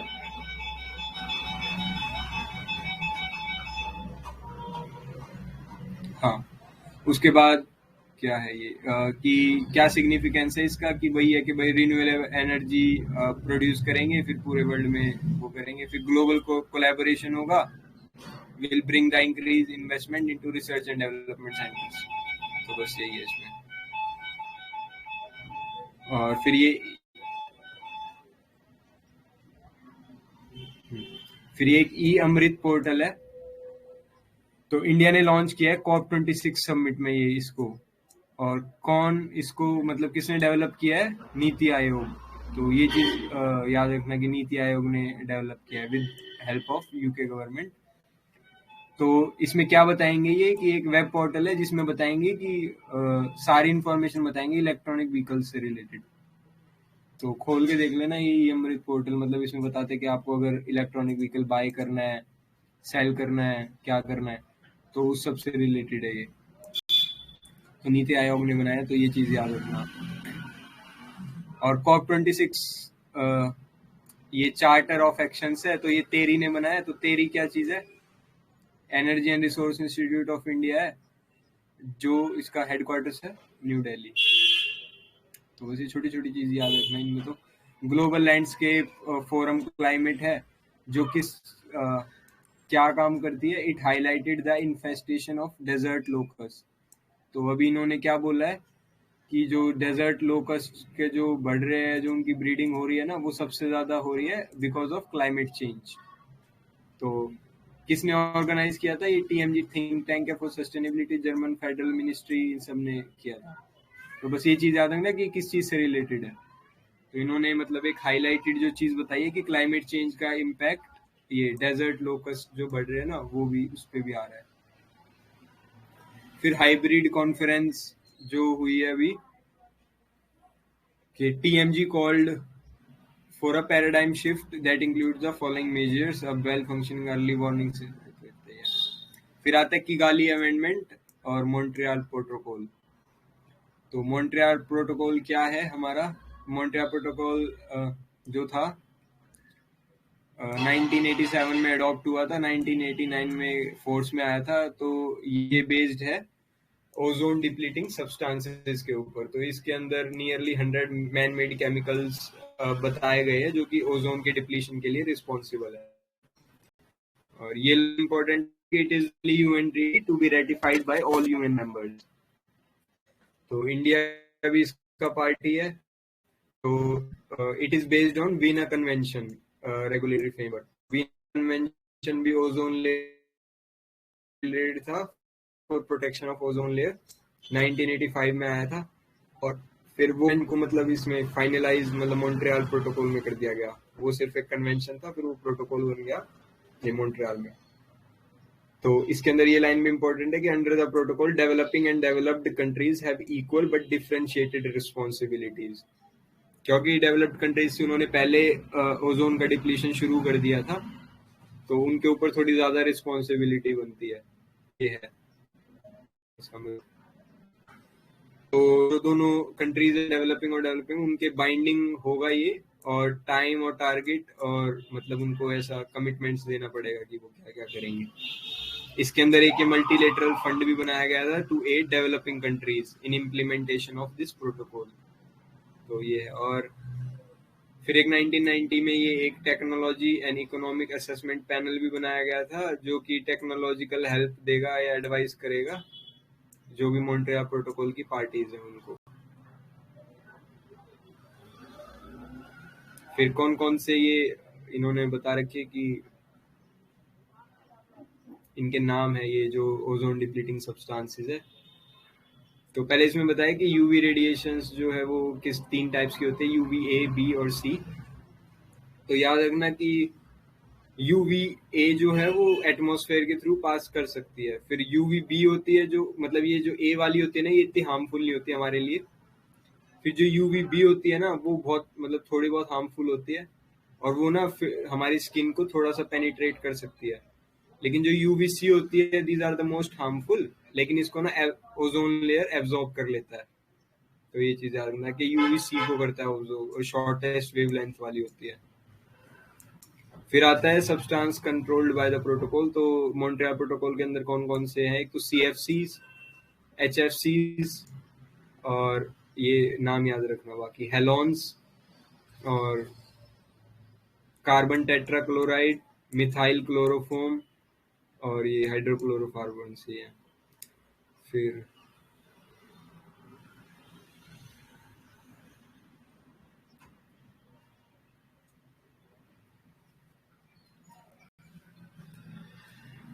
किगाली जो एग्रीमेंट हुआ था 2016 में हुआ था, ये अमेंडमेंट है मॉन्ट्रियल प्रोटोकॉल के अंदर ही। तो इसके अंदर ये फेज डाउन ऑफ हाइड्रोक्लोरोकार्बन्स को भी ऐड कर दिया गया। तो ये चीज याद रखना कि हाइड्रोफ्लोरोकार्बन्स को इसमें ऐड कर दिया गया था। पहले इसमें सिर्फ CFCs थे, और फिर हाइड्रोक्लोरोकार्बन्स को भी ऐड कर दिया गया। तो it is a legally binding agreement है। तो ये चीज भी इम्पोर्टेंट है। और इसके अंदर है ना 3 ग्रुप्स में डिवाइड कर दिया गया सारी कंट्रीज को। तो ग्रुप 1, ग्रुप 2, ग्रुप 3। तो ग्रुप 2 में आता है इंडिया, जो कि मतलब अपनी एक कोई स्ट्रेटेजी बनाओ जिसमें कि हम हाइड्रोक्लोरोकार्बन्स को फेज डाउन कर सके बाय 2023। और फिर इंडिया और मॉन्ट्रियल प्रोटोकॉल के बारे में बताया गया कि India became the party of Veena convention Montreal protocol in 1991 and 1992। पहले इंडिया ने मतलब फुल पार्टिसिपेट किया कि CFCs को हम फेज डाउन करेंगे। हाँ, फिर एक ये ओजोन सेल भी बनाया है, ओजोन सेल एनवायरनमेंट मिनिस्ट्री ने, which is a national ozone unit to render necessary services for effective and timely implementation face of program in India। तो ये चीज याद रखना कि मॉन्ट्रियल प्रोटोकॉल के लिए मतलब इम्प्लीमेंट करने के लिए बनाया गया। फिर इन्होंने बताया कि ये ओजोन लेयर कहाँ प्रेजेंट होती है, स्ट्रेटोस्फेयर में। स्ट्रेटोस्फेयर हमारी 15 से 35 किलोमीटर तक के बीच में प्रेजेंट होती है ओजोन लेयर। ओजोन डिप्लीशन हमें पहली बार पता चला था 1985 में। और ओजोन डिप्लीशन का मतलब क्या होता है कि थिनिंग हो रही है ओजोन लेयर की। और हमें जब 1985 में क्या पता चलता है, एंटार्क्टिका के ऊपर थोड़ा सा होल टाइप हो रहा है, तो वो है। और मेजर ओजोन डिप्लीटिंग सब्सटेंसेस जो हमने पहले भी पढ़े थे, CFCs, हेलोन, carbon tetrachloride, methyl chloroform, hydrobromofluorocarbon और हाइड्रोक्लोरोफ्लोरोकार्बन, मिथाइल ब्रोमाइड और ब्रोमोक्लोरोमीथेन। इसमें एक पता नहीं टेस्ट सीरीज में एक टाइप का क्वेश्चन था कि नाइट्रो के नाम से, मतलब नाइट्रोजन के नाम से कोई सब्सटेंस दे रखा था और पूछ रखा था कि क्या ये भी ओजोन डिप्लीटिंग सब्सटेंस है। तो वो रॉन्ग था। तो ये 8 नाम याद रखना, इसमें। और इसमें एक करमान लाइन होती है 100 किलोमीटर पे। और सबसे कोल्डेस्ट पार्ट क्या होता है एटमॉस्फेयर का, मतलब कोल्डेस्ट पॉइंट?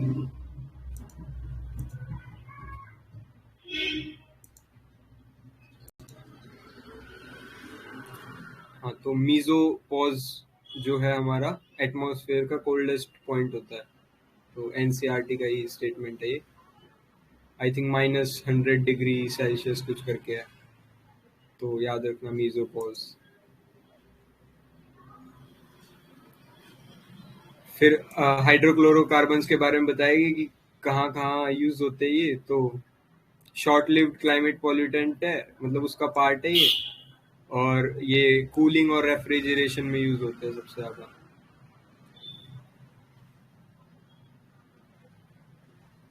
ये क्या है? हाँ, तो ये देख लेना। ये ट्राइक्लोरोफ्लोरोमीथेन को भी इन्होंने बैन करने की बात की है इसमें कुछ क्योटो एडजस्टमेंट में। ये 13th मीटिंग थी मॉन्ट्रियल प्रोटोकॉल की, तो उसमें इसको ये बैन करना चाह रहे थे। फिर आता है इंटरनेशनल सोलर अलायंस। तो अभी UN जनरल असेंबली ने इसे ऑब्जर्वर स्टेटस दे दिया है। तो जो हाँ, तो ये चाहते हैं कि जो इंटरनेशनल सोलर अलायंस है उसका हेडक्वार्टर UN में बने, न्यूयॉर्क में। तो ऐसा चाहते हैं ये। तो अभी क्या है कि ऑब्जर्वर स्टेटस के बारे में बताया इन्होंने। फर्स्ट ऑब्जर्वर स्टेटस कब दिया था, और कुछ नॉन मेंबर स्टेट्स भी है जिसको ऑब्जर्वर स्टेटस मिला हुआ है। तो जो इंटरनेशनल सोलर अलायंस है वो कब लॉन्च हुआ था? पेरिस क्लाइमेट चेंज में 2015 में बाय फ्रांस एंड इंडिया। तो जो फ्रांस के प्रेसिडेंट थे और इंडिया के प्राइम मिनिस्टर थे, उन्होंने मिलकर लॉन्च किया था। तो इसमें कौन कौन सी कंट्रीज इसकी मेंबरशिप ले सकती थी उस टाइम पे? एक तो जो दोनों ट्रॉपिक्स के बीच में कंट्रीज है ना, वो ले सकती है मेंबरशिप, मतलब ट्रॉपिक ऑफ कैंसर और कैप्रिकॉर्न के बीच में है। लेकिन बाद में ना इसे एक्सटेंड कर दिया गया to all the UN member states. तो ये चीज याद रखना कि पहले तो सिर्फ दोनों ट्रॉपिक्स के बीच में जो कंट्रीज है वो मेंबर बन सकती थी, बट अब सारे UN मेंबर बन सकते हैं वो। तो इसमें क्या करेंगे, वही सोलर एनर्जी को प्रोड्यूस करेंगे और ये सब। तो अभी इसमें क्या है कि USA ने ज्वाइन किया है, COP26 में अनाउंस किया है कि हम भी ISA को ज्वाइन करेंगे। तो जो US है वो 101 मेंबर बन जाएगा। तो IESA जो है ऐसी फर्स्ट इंटरनेशनल ऑर्गेनाइजेशन है जिसका हेडक्वार्टर इंडिया में है। तो कोई बताएगा क्या इंडिया में कहाँ पर है हेडक्वार्टर इसका?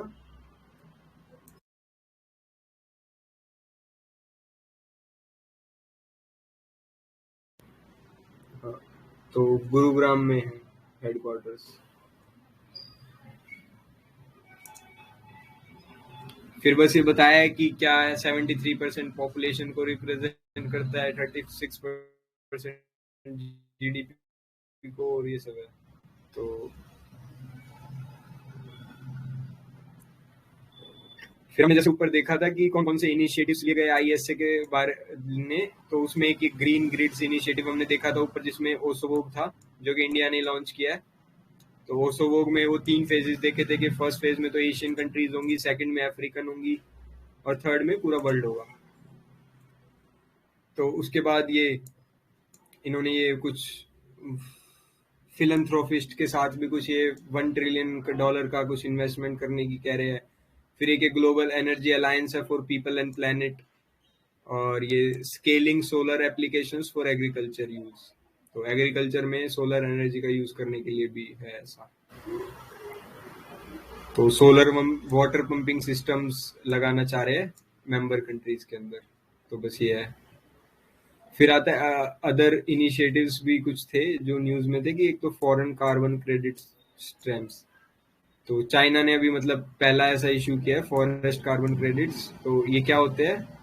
That are the permit for companies to emit a certain amount of carbon dioxide. They are converted from added forest areas and the amount of carbon they can capture. तो जो ये credits होंगे they can also serve as collateral for bank credits and loans. तो जो भी carbon credit वो इकट्ठा करेंगे उससे लोन वोन भी ले सकते। तो बस यही है।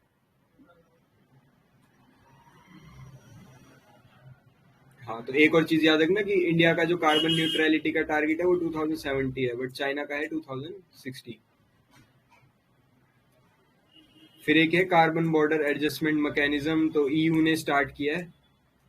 तो इसमें क्या है कि जो जो कंट्रीज है वो एक कार्बन बॉर्डर टैक्स लगाएंगे, ताकि अगर मान लो कोई कंट्रीज थोड़ा मतलब इतना ध्यान नहीं देते कार्बन एमिशंस पे, तो वो वाले कंट्रीज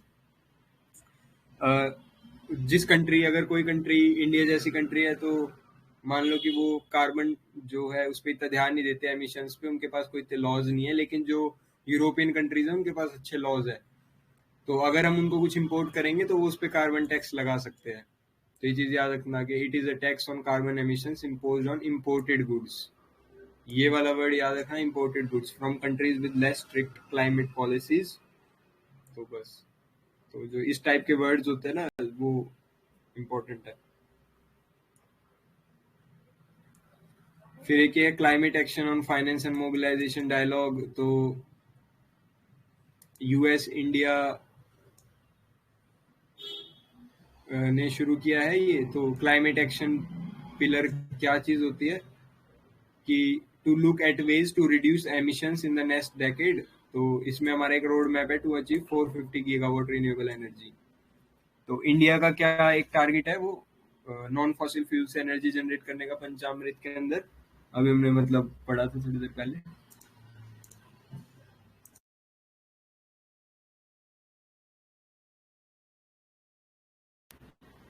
हाँ, तो 500 गीगावाट है बाय 2030। फिर एक क्लाइमेट रेजिलियंस इंफॉर्मेशन सिस्टम है, क्रिस्प M टूल भी बोलते हैं इसे। तो ये मिनिस्ट्री ऑफ रूरल डेवलपमेंट पंचायती राज ने लॉन्च किया है। तो ये क्या करेगा कि क्लाइमेट इंफॉर्मेशन गैदर करेगा in GIS based watershed planning under MNREGA. तो ये लाइन इंपॉर्टेंट है, और किसने लॉन्च किया है बस इतना याद रखना, क्योंकि हम ऐसा मतलब सोच भी नहीं सकते कि मिनिस्ट्री ऑफ रूरल डेवलपमेंट भी कुछ ऐसा लॉन्च करेगा। तो इसके अंदर वो कुछ एनवायरमेंट फॉरेस्ट रेंज वाली मिनिस्ट्री दे सकता है। तो इस टाइप की स्टेटमेंट्स ध्यान रखना। फिर एक फोरम है फॉर डीकार्बोनाइजिंग ट्रांसपोर्ट, तो भी नीति आयोग और वर्ल्ड रिसोर्स इंस्टीट्यूट।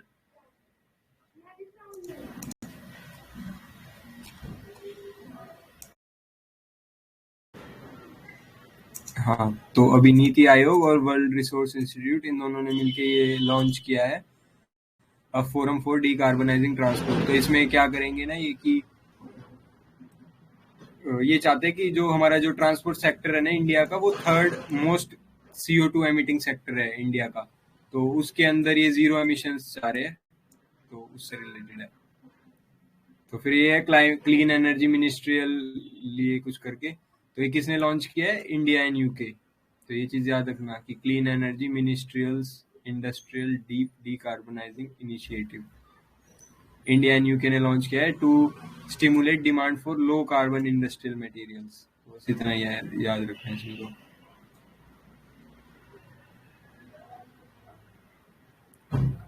फिर क्लाइमेट इक्विटी मॉनिटर। तो इक्विटी से हमें समझ में आ रहा है कि मतलब कुछ क्या है कि इनइक्वालिटीज को मेजर करेगा ये। तो एक ऑनलाइन डैशबोर्ड है जो कि मेजर करेगा क्या, equity in climate change, inequalities in emissions, energy and resource consumption. तो बस ये है। तो it will monitor the performance of NX1 parties under UNFCC। तो बस इतना याद रखना। और जो नॉन NX1 पार्टीज है उनका भी, मतलब जो डेवलपिंग कंट्रीज है, तो मेनली ये डेवलप्ड कंट्रीज के लिए उनकी परफॉर्मेंस को मॉनिटर करेगा, बट डेवलपिंग कंट्रीज का भी कुछ कुछ डेटा प्रोवाइड किया जाएगा। फिर एक वाटर एंड क्लाइमेट कोएलिशन है। तो वाटर एंड क्लाइमेट कोएलिशन जो है ये अपना मल्टी स्टेक होल्डर इनिशिएटिव है to provide tangible action activities and policy support for an integrated water and climate agenda। हाँ, तो इसका सेक्रेटरिएट कहाँ है? वर्ल्ड मेट्रोलॉजिकल ऑर्गेनाइजेशन में ही है। हाँ, तो ये थोड़ा अलग है कॉटन 2040 इनिशिएटिव। तो याद रखना कॉटन 2040 इनिशिएटिव जो है ये क्या बताता है कि अगर हमारा जो क्लाइमेट चेंज होगा उससे कॉटन के ऊपर कुछ इफेक्ट ना हो, और उस सब के लिए उसको रेजिलिएंट बनाने के लिए है। तो जो इंडिया है वो जो कॉटन ग्रोइंग रीजन है उसमें इंडिया भी जो है वो हाई रिस्क पे है कॉटन के लिए।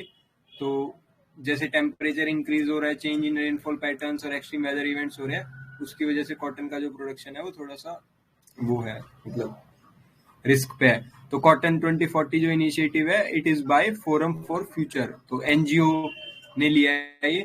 तो और कोई बड़ी ऑर्गेनाइजेशन का नाम दे दे तो विश्वास मत करना। तो एक NGO है उसने रिलीज किया है इसे to create a resilient cotton industry. अच्छा, तो इस पे एक क्वेश्चन था कि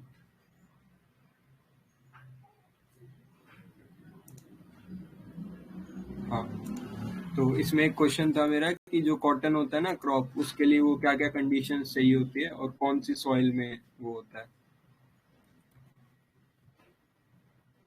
कॉटन के लिए टेम्परेचर 21 से 26 चाहिए रहता है और रेनफॉल 50 to 70% है और रेनफॉल 50 to 70 और soil black alluvial and laterite soil.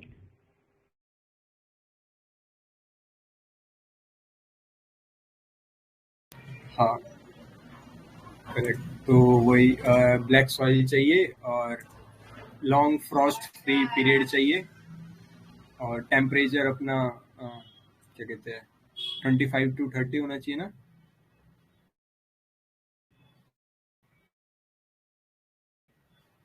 हाँ, मतलब 21 से 26 अप्रोक्स। हाँ, तो ये PYQ भी था इस टाइप का कुछ। हाँ, तो PYQ भी था इस टाइप का, ऐसे क्वेश्चन आया था उसमें कुछ पूछ रखा था कॉटन के लिए। तो आगे चलते हैं कि अर्थ शॉर्ट प्राइज है। तो ये अभी किसे मिला है? India agri waste recycling project has won Prince William's Earthshot prize. तो याद रखना कि इंडिया का जो एग्रीकल्चरल वेस्ट रिसाइकलिंग प्रोजेक्ट है उसे मिला अर्थ शॉर्ट प्राइज। तो किसने सेटअप किया था? प्रिंस विलियम और रॉयल फाउंडेशन, तो इन सब ने सेटअप किया था, और हिस्टोरियन डेविड एटनबर्ग। तो ये जो डेविड एटनबर्ग है ये काफ़ी, मतलब इनकी डॉक्यूमेंट्रीज भी है नेटफ्लिक्स पे फॉर क्लाइमेट चेंज और वो एनवायरनमेंट के लिए, मतलब काफ़ी फेमस नेम है ये, डेविड एटनबर्ग।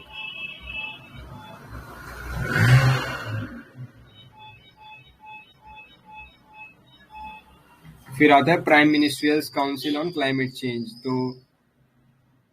तो अभी मतलब ये डेड ही पड़ा था, इतने 7 साल से मिले नहीं थे। तो अभी क्या कि इनिशियली कॉन्स्टिट्यूट इन 2008 में बनाया था।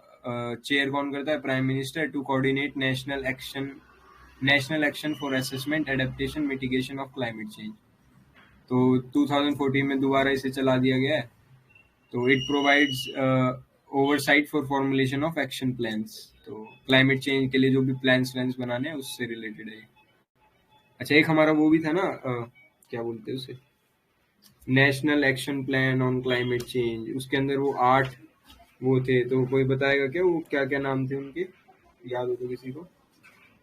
National action plan on climate change, NAPCC।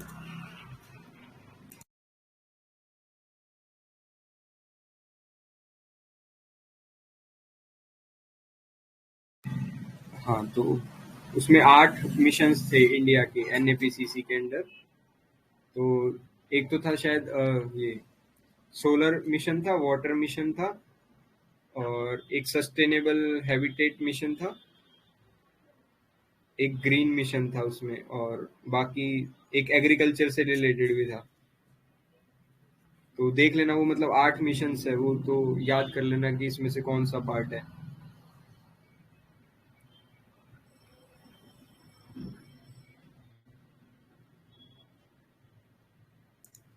तो आगे चलते हैं कि क्लाइमेट फाइनेंस मैकेनिज्म्स। तो COP26 में इंडिया ने डिमांड किया है कि हमें ट्रिलियंस ऑफ डॉलर्स फाइनेंस करो, ताकि हम आगे मतलब ग्लोबल वार्मिंग से फाइट कर सके।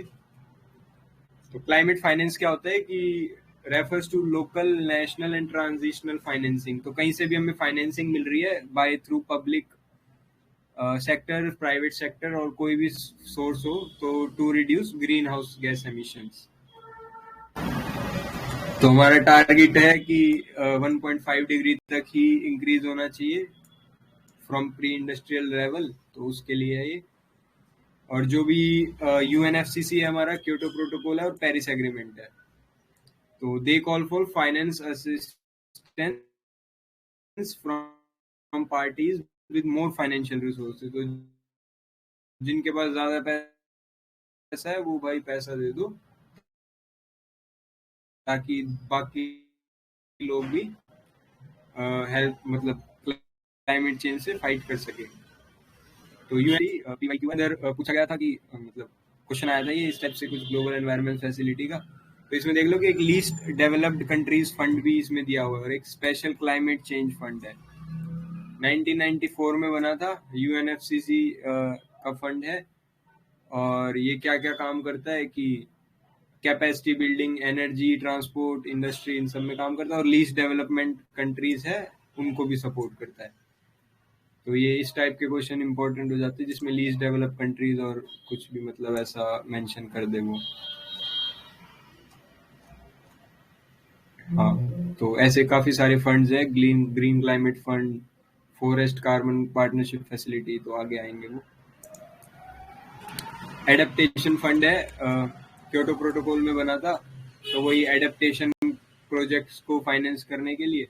फिर एक ग्रीन क्लाइमेट फंड है, ये भी PYQ है। हाँ, तो इसी में चेंज किया गया था नंबर को। तो इस ग्रीन क्लाइमेट फंड में ना ये 1000 बिलियन का जो टारगेट था, इसको 1000 बना दिया था उन्होंने, 1000 बिलियन कर दिया था।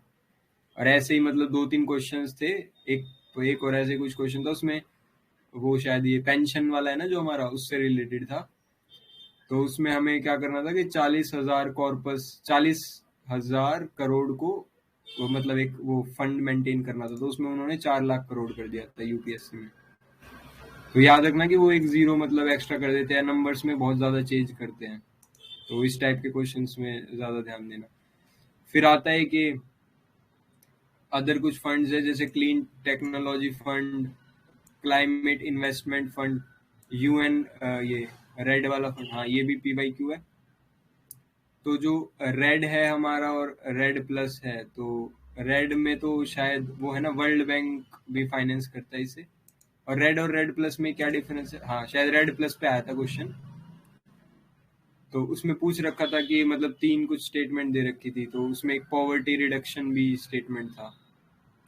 तो उसमें काफी बच्चे कंफ्यूज हो गए थे कि पॉवर्टी रिडक्शन में कैसे हेल्प करेगा। तो वो ऐसा मेंशन नहीं था रेड प्लस में, लेकिन वो इनडायरेक्टली हेल्प कर रहा है पॉवर्टी रिडक्शन में। तो इसलिए वो मतलब क्वेश्चन इंपॉर्टेंट था। मतलब बहुत सारे कोचिंग इंस्टीट्यूट से उन्होंने उसका 2 ऑप्शन बताए थे, लेकिन जब यूपीएससी की ऑफिशियल आंसर की आई तो तीनों ही उसके पार्ट थे। पॉवर्टी रिडक्शन भी पार्ट है रेड प्लस का। तो रेड और रेड प्लस में क्या डिफरेंस है कि वो रेड प्लस तो फॉरेस्ट डिग्रेडेशन और इन सब के लिए था, फिर रेड प्लस में उन्होंने वो थोड़ा कार्बन स्टॉक्स और उन सब पे भी बात करना शुरू किया। और वो क्या करता है कि जो सस्टेनेबल, जो मतलब एक जो रेड था वो तो सिर्फ कंजर्व करता है फॉरेस्ट और डिग्रेडेशन को, वो कार्बन स्टॉक भी उन्हें बनाना है और मैनेज भी करना है फॉरेस्ट रिसोर्सेज को। तो इस टाइप से था उसका कुछ। और मेरे ख्याल वो जो है ना अपना ये रेड जो है, ये वाला रेड, इसके अंदर तो काफी सारे ऑर्गेनाइजेशंस भी इन्वॉल्व है, जैसे वो यूएनडीपी, यूएनईपी और एफएओ। तो वो भी है। फिर एक ये net zero asset owner alliance है,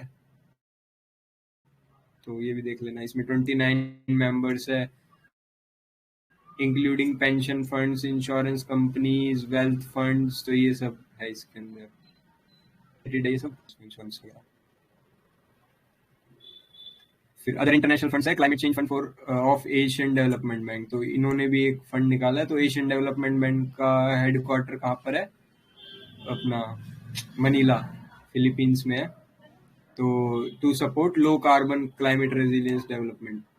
फिर ये आ गया फॉरेस्ट कार्बन पार्टनरशिप फैसिलिटी। तो ये भी पीवाईक्यू है।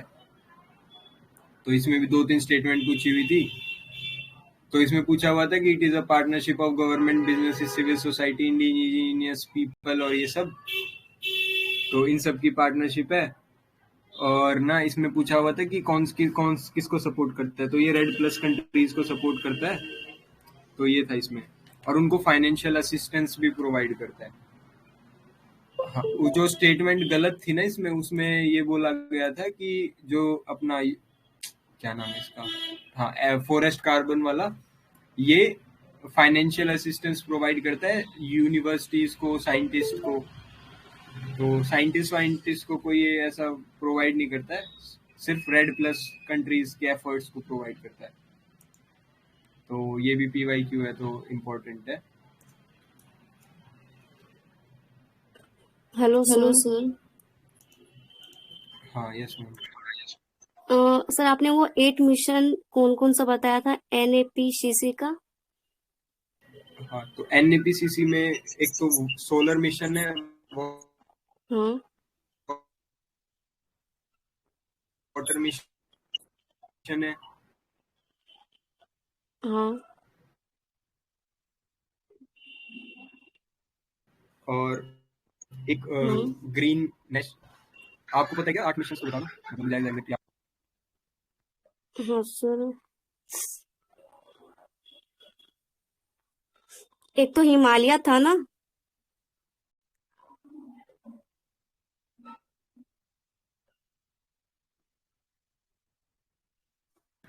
नहीं, अच्छा, मेरे को मिल गया वो। एक तो सोलर मिशन है, तो याद रखना, सोलर मिशन है, वाटर मिशन है, और मिशन ऑन, सॉरी, हाँ, सोलर मिशन, वाटर मिशन और ग्रीन इंडिया मिशन। तो ये 3 तो याद रखना। फिर एक हैबिटेट हाँ, ना, हैबिटेट हाँ, यस मैम, एक बायो एनर्जी मिशन। एक फिर एक मिशन ऑन,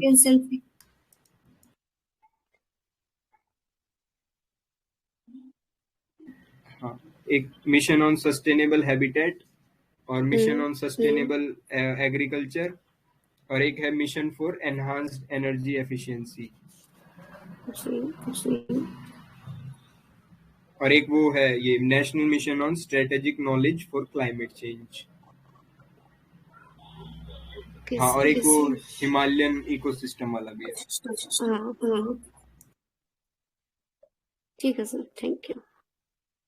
हाँ, तो ये पता नहीं पहले मैंने कैसे याद किए थे, तो भूल गया मैं। तो ऐसे याद किए थे: वाटर, सोलर, बायो एनर्जी, फिर हैबिटेट, एग्रीकल्चर, और एक क्लाइमेट चेंज वाला था, हिमालयन वाला था, और एक ग्रीन इंडिया मिशन। तो इस टाइप से याद कर लेना। ठीक है।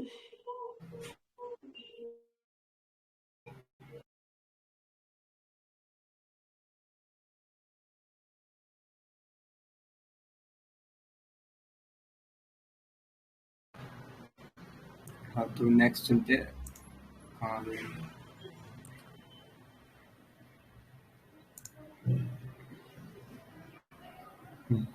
तो जो स्टैटिक पार्ट होता है ना हमारा, उस पे मतलब ज्यादा फोकस करना, और जो PYQs है, तो जो ये कुछ जो फंड्स है ना, जैसे ये FCPC है, और वो हमने ग्रीन क्लाइमेट फंड देखा, GEF देखा, एक बायो कार्बन इनिशिएटिव है, और एक वो CCAC है। तो ये इस टाइप के, तो ये तो PYQ और बहुत इंपॉर्टेंट है। रेड प्लस ऑर्गेनाइजेशन है, UNEP है, UNFCC है, मॉन्ट्रियल प्रोटोकॉल, क्योटो प्रोटोकॉल, और किगाली एग्रीमेंट, ये सब, पेरिस क्लाइमेट एक्शन, और ये जो भी COP हुआ है, तो COP में वो मतलब काफी स्टेटमेंट बना सकता है, और ये पंचामृत वाला, तो ये बहुत मतलब हाई यील्डिंग टॉपिक्स है। फिर आता है ये national adaptation fund for climate change is a central sector scheme, जो 2015-16 में सेटअप किया था to mitigate effects of climate change. तो बस यही है इसमें। तो इसमें यही चीज याद रखना, सेंट्रल सेक्टर स्कीम है। सेंट्रल सेक्टर स्कीम और सेंट्रल स्पॉन्सर्ड स्कीम में क्या डिफरेंस है?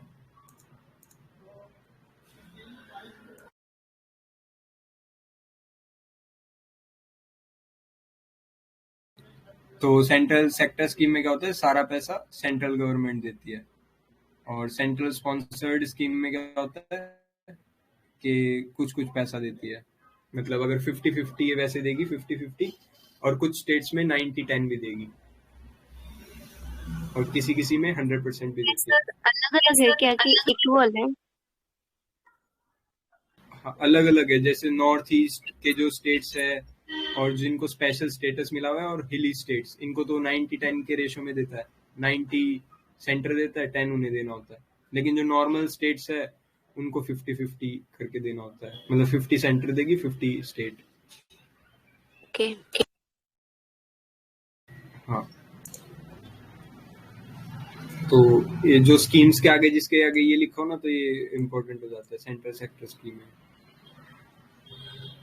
फिर माइक्रो क्लाइमेट चेंजेस, तो इसमें ये कि council on energy, environment and water बना है। तो इनकी एक रिपोर्ट आई है जिसने बताया कि साइक्लोन्स है, उनकी इंटेंसिटी और फ्रीक्वेंसी में इंक्रीज हो जाएगा due to micro climatic changes. Micro climatic changes का मतलब क्या होता है कि जो भी ये फैक्टर्स है ना, soil temperature, air temperature, wind direction, soil moisture, air humidity, इन सब में थोड़ा थोड़ा इफेक्ट होगा। और डे और नाइट और सीजनल, मतलब ये जो छोटे छोटे चेंजेस है, ये हमारे डे नाइट और सीजन्स में थोड़ा थोड़ा इफेक्ट करेंगे। तो उसकी वजह से इंटेंसिटी और फ्रीक्वेंसी। फिर the effect of microclimate may either provide a buffer against climate change और मे दे एम्पलीफाई इट्स इफेक्ट।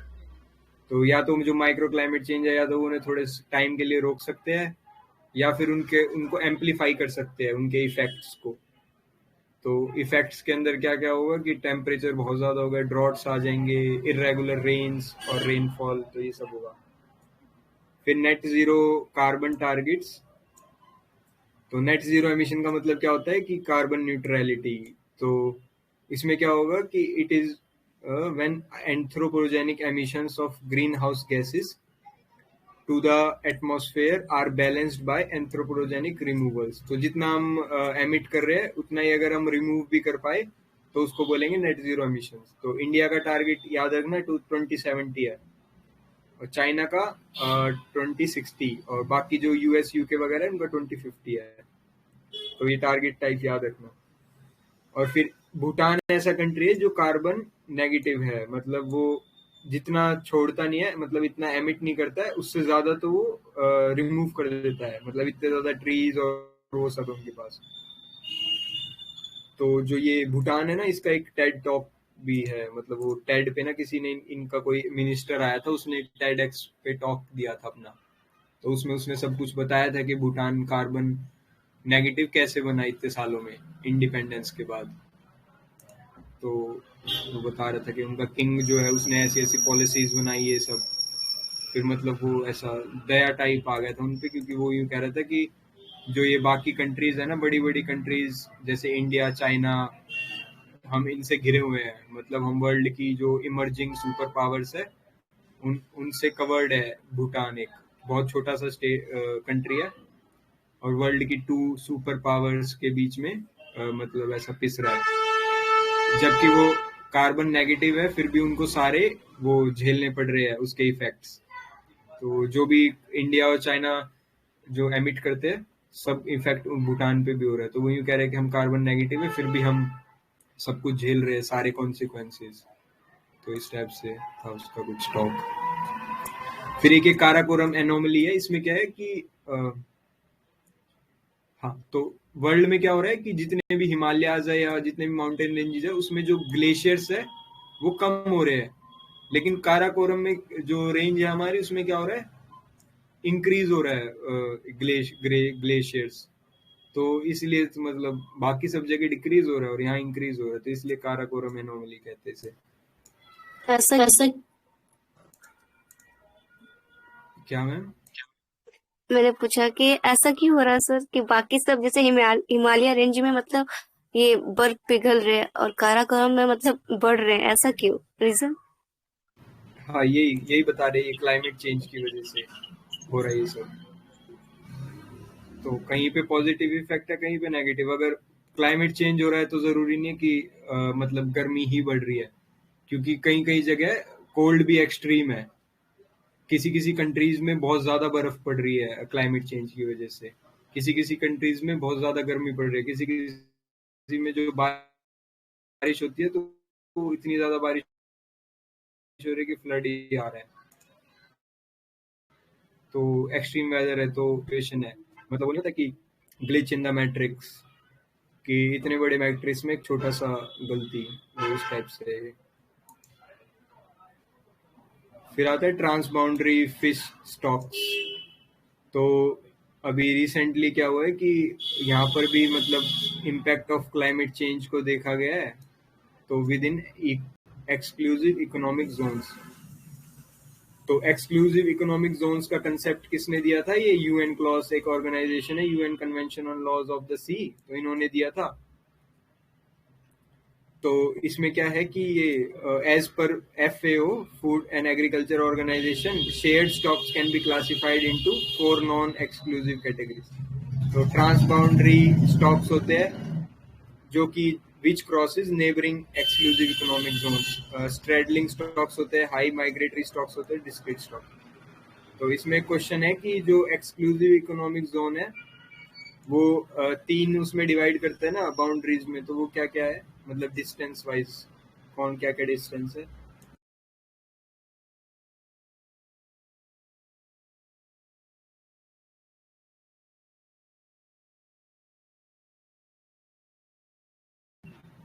हाँ, तो उसका डिस्टेंस है, पहला तो मतलब एक बेस लाइन होगी हमारी, उससे पहले पहले मतलब एक पहला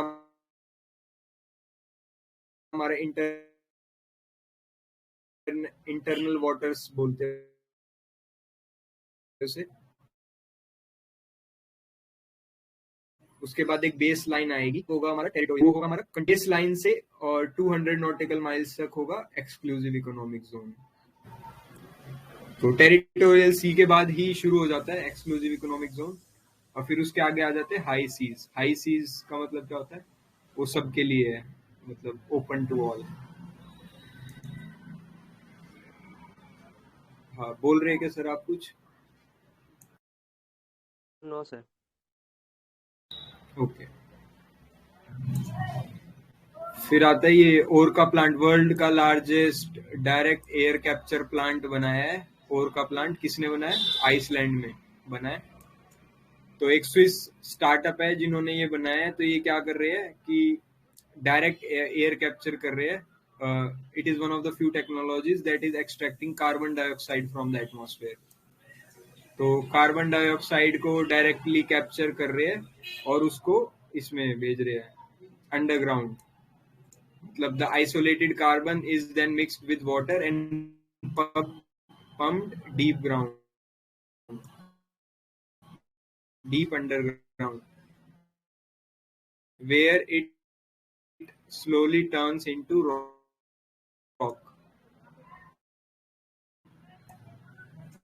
तो both technologies are powered by renewable energy। Carbon को कैप्चर करके अंडरग्राउंड में भेजा जा रहा है पानी के साथ मिक्स करके। तो आइसलैंड में बना है, तो ये याद रखना। फिर आता है परमाफ्रॉस्ट थोइंग। इम्पोर्टेंट है ये वाला कंसेप्ट। तो इसमें क्या है कि आईपीसीसी ने की रिपोर्ट में इसके बारे में भी बोला गया था कि जो परमाफ्रॉस्ट है वो धीरे धीरे खत्म हो रहा है।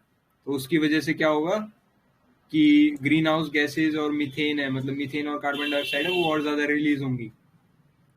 परमाफ्रॉस्ट क्या चीज होती है कि जो आर्कटिक जो हमारा रीजन है ना, उसमें सॉइल के बीच बीच में कुछ कुछ लेयर्स जो होती है वो आइस की होती है।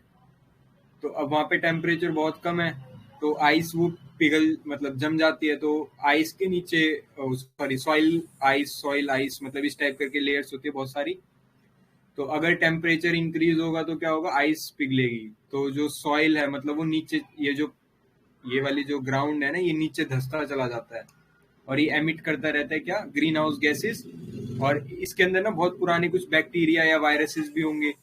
तो अगर वो भी अगर एनवायरनमेंट में ऐसे रिलीज हो जाएंगे, तो अगर ये डी फ्रीज होगी तो वो भी रिलीज होंगे, और वो अगर रिलीज होंगे तो कुछ न्यू डिजीज का खतरा भी बढ़ सकता है। तो ये चीज याद रखना कि किस किस चीज का लेयर है, सॉइल, रॉक और आइस, या फिर कोई ऑर्गेनिक मटेरियल मतलब कि बैक्टीरिया एंड वायरसेस।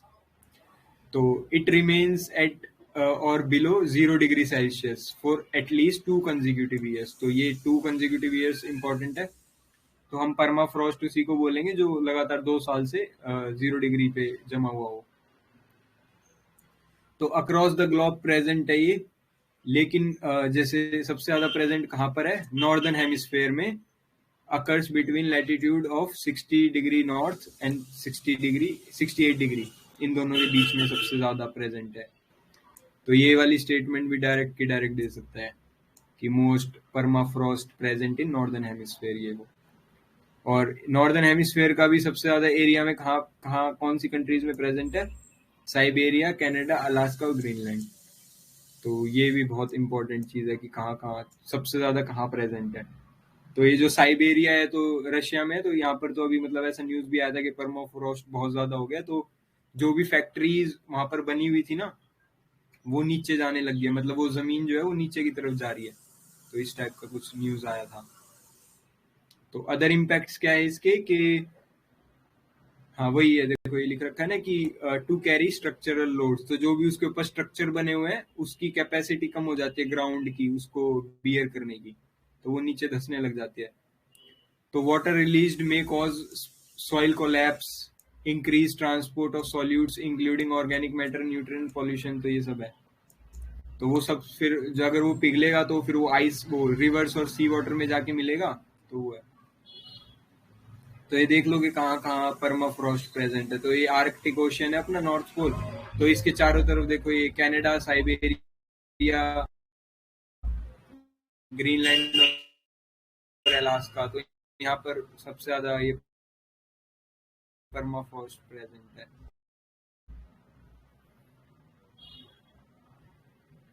फिर ये आखिरी टॉपिक है शायद इसका, कि इसमें ना रिपोर्ट्स दे रखी है। तो इससे हम रिपोर्ट्स में मतलब इतना डिटेल इसने रिलीज, वर्ल्ड बैंक है तो वर्ल्ड बैंक तो जहाँ जाए तो इम्पोर्टेंट ही है। तो वर्ल्ड बैंक की कोई भी रिपोर्ट होगी ना तो वो इम्पोर्टेंट है बहुत ज्यादा। तो याद रखना कि released by climate cities climate finance leadership alliance and world bank. फिर एक ये ग्लेशियर्स ऑफ द हिमालयाज है, ये भी वर्ल्ड बैंक, अगेन इम्पोर्टेंट। तो वर्ल्ड बैंक की तो एक रट लेना, मतलब कौन सी वर्ल्ड बैंक की। Ground wells report World Bank. और फिर ये state of the climate in Asia, ये WMO, तो ये WMO की है। और यूएन यूनाइटेड नेशंस एजेंसी। फिर एक ये है atlas of mortality and economic losses from weather climate and water extremes, तो उसके ऊपर एक रिमोट निकाल लिया, वो भी वर्ल्ड मेट्रोलॉजिकल ऑर्गेनाइजेशन। फिर ये state of the climatic services है, ये भी वर्ल्ड मेट्रोलॉजिकल ऑर्गेनाइजेशन। तो इस रिपोर्ट में इन्होंने बताया कि कहाँ कहाँ ग्राउंड वाटर का सबसे ज्यादा स्ट्रेस है, तो इंडिया में देखो कितना ज्यादा हो रहा है। फिर एक climate crisis is a child right crisis, तो क्लाइमेट की वजह से जो चाइल्ड के ऊपर, चिल्ड्रन के ऊपर जो भी हार्श, मतलब जो चिल्ड्रन है हमारे, वो वल्नरेबल है काफी ज्यादा क्लाइमेट चेंज से, तो उसके ऊपर जो रिस्क आ रहा है उससे रिलेटेड ये एक इन्होंने चिल्ड्रंस क्लाइमेट रिस्क इंडेक्स भी निकाला है। तो किसका? ये यूनिसेफ, तो याद रखना। तो इस इंडेक्स के अंदर सबसे ज्यादा टॉप किसने किया? सेंट्रल अफ्रीकन रिपब्लिक ने। तो इसमें बताया हुआ है कि exposure to climate and environmental shocks and stresses, तो इस सबसे वल्नरेबल है, मतलब ये सारा एक्सपोजर होगा और उससे चिल्ड्रन के हेल्थ, एजुकेशन, न्यूट्रिशन, सैनिटेशन और पॉवर्टी में चले जाएंगे, वो ये सब है। तो इसमें देखना कि इंडिया की पोजीशन काफी खराब है, अफगानिस्तान है जो साउथ एशियन क्राइसिस के, और children are more vulnerable than adults, तो चिल्ड्रन पे ज्यादा रिस्क होता है क्लाइमेट चेंज का, तो ये भी चीज याद रखना। फिर क्लाइमेट चेंज परफॉर्मेंस, तो इस वाले में काफी क्वेश्चंस बन रहे हैं यूनिसेफ वाले में, क्योंकि ये अलग सा एक चिल्ड्रन के लिए आया है। और एक क्लाइमेट चेंज परफॉर्मेंस इंडेक्स, तो जर्मन वॉच है वो निकालते हैं, तो इसमें डेनमार्क ने हाईएस्ट रैंकिंग अचीव किया है। तो ये भी मतलब वही green house gas emissions, renewable energy और इन सब पे निकालता है, ये 4 कैटेगरीज है इसकी। तो उस बेसिस पे कंट्रीज को रैंकिंग्स देता है, तो जर्मन वॉच चाहिए। फिर प्रोडक्शन गैप रिपोर्ट यूएनईपी, तो हमने पहले भी देखी थी, एक तो emission gap report, adaptation gap report और ये प्रोडक्शन गैप रिपोर्ट। सारी जो गैप रिपोर्ट्स है सब यूएनईपी की है। फिर एक है mission 2070 green new deal for net zero India, तो ये किसने रिलीज किया है? World economic forum. फिर एक है mapping India's climate vulnerability report, तो ये किसकी है? Council on energy environment. तो अभी हमने थोड़ी देर पहले देखा था इस ऑर्गेनाइजेशन के बारे में, CEEW, तो इम्पोर्टेंट है ये वाली, मतलब देख लेना, इन्होंने भी एक इंडेक्स निकाला है ऐसा। तो इसमें ये इस ऑर्गेनाइजेशन के बारे में भी पूछ सकता है। तो ये सारी रिपोर्ट्स याद रखना, एक तो खास करके यूएनईपी और वर्ल्ड बैंक की, तो इन रिपोर्ट्स के नाम नहीं करते। रेड प्लस वाला जो क्वेश्चन था उसमें एक ये क्वेश्चन नहीं था, कौन सा क्वेश्चन था? हाँ, एक बायो कार्बन फंड करके एक आया था, उसमें भी ऐसा ही मतलब ऑर्गेनाइजेशन का नाम पूछा था। तो बायो कार्बन फंड है एक, वो भी PYQ है, वो भी वर्ल्ड बैंक देता है। और जो ये वाला था ना नाम, हमने वो पढ़ा था seeds, small island developing states, तो वो एक और उसके ऊपर भी एक PYQ था, ये ग्लोबल क्लाइमेट चेंज अलायंस, तो उसे कौन इनिशिएट करता है? European Union. और उसमें ऐसा बोला गया था कि it is initiated by European Union, और वो प्रोवाइड करता है support to small island developing states और लीस्ट डेवलप्ड कंट्रीज को। और उसमें एक और स्टेटमेंट दिया गया था कि it is coordinated by some organisation. वो आखिरी स्टेटमेंट गलत था, क्योंकि सिर्फ जो है अपना यूरोपियन यूनियन का इनिशिएटिव है, और ये सिड्स और लीस्ट डेवलपमेंट, तो जो भी अपने ये होते हैं ना फंड्स या कोई भी ऑर्गेनाइजेशन है जो लीस्ट डेवलप कंट्रीज को सपोर्ट कर रही है और स्मॉल आइलैंड डेवलपिंग स्टेट्स को सपोर्ट कर रहे हैं, तो वो बहुत इंपॉर्टेंट हो जाती है। तो वो चीज याद रखना कि वो उसमें डेवलप्ड बोल रहा है, ऑल कंट्रीज बोल रहा है, तो ऑल कंट्रीज भी बोल सकते हैं उसमें, तो ऑल कंट्रीज नहीं होगा। तो इस टाइप के जो स्टेटमेंट्स होते हैं ना वो बहुत कैची होते हैं। तो उसमें वो बोल सकता है कि जो भी रिस्क पे है, जितनी भी कंट्रीज पूरे वर्ल्ड में जितनी भी कंट्रीज रिस्क पे है क्लाइमेट चेंज से, उन सबको फंड करेगा, लेकिन नहीं, सिर्फ लीस्ट डेवलप कंट्रीज को फंड करेगा। तो इस टाइप की चीजें ना देख लेना। तो फर्स्ट पार्ट तो पूरा हो गया है, फिर नेक्स्ट पार्ट हम करेंगे कल। अगला है पॉल्यूशन से रिलेटेड, तो फिनिश करते हैं अभी से।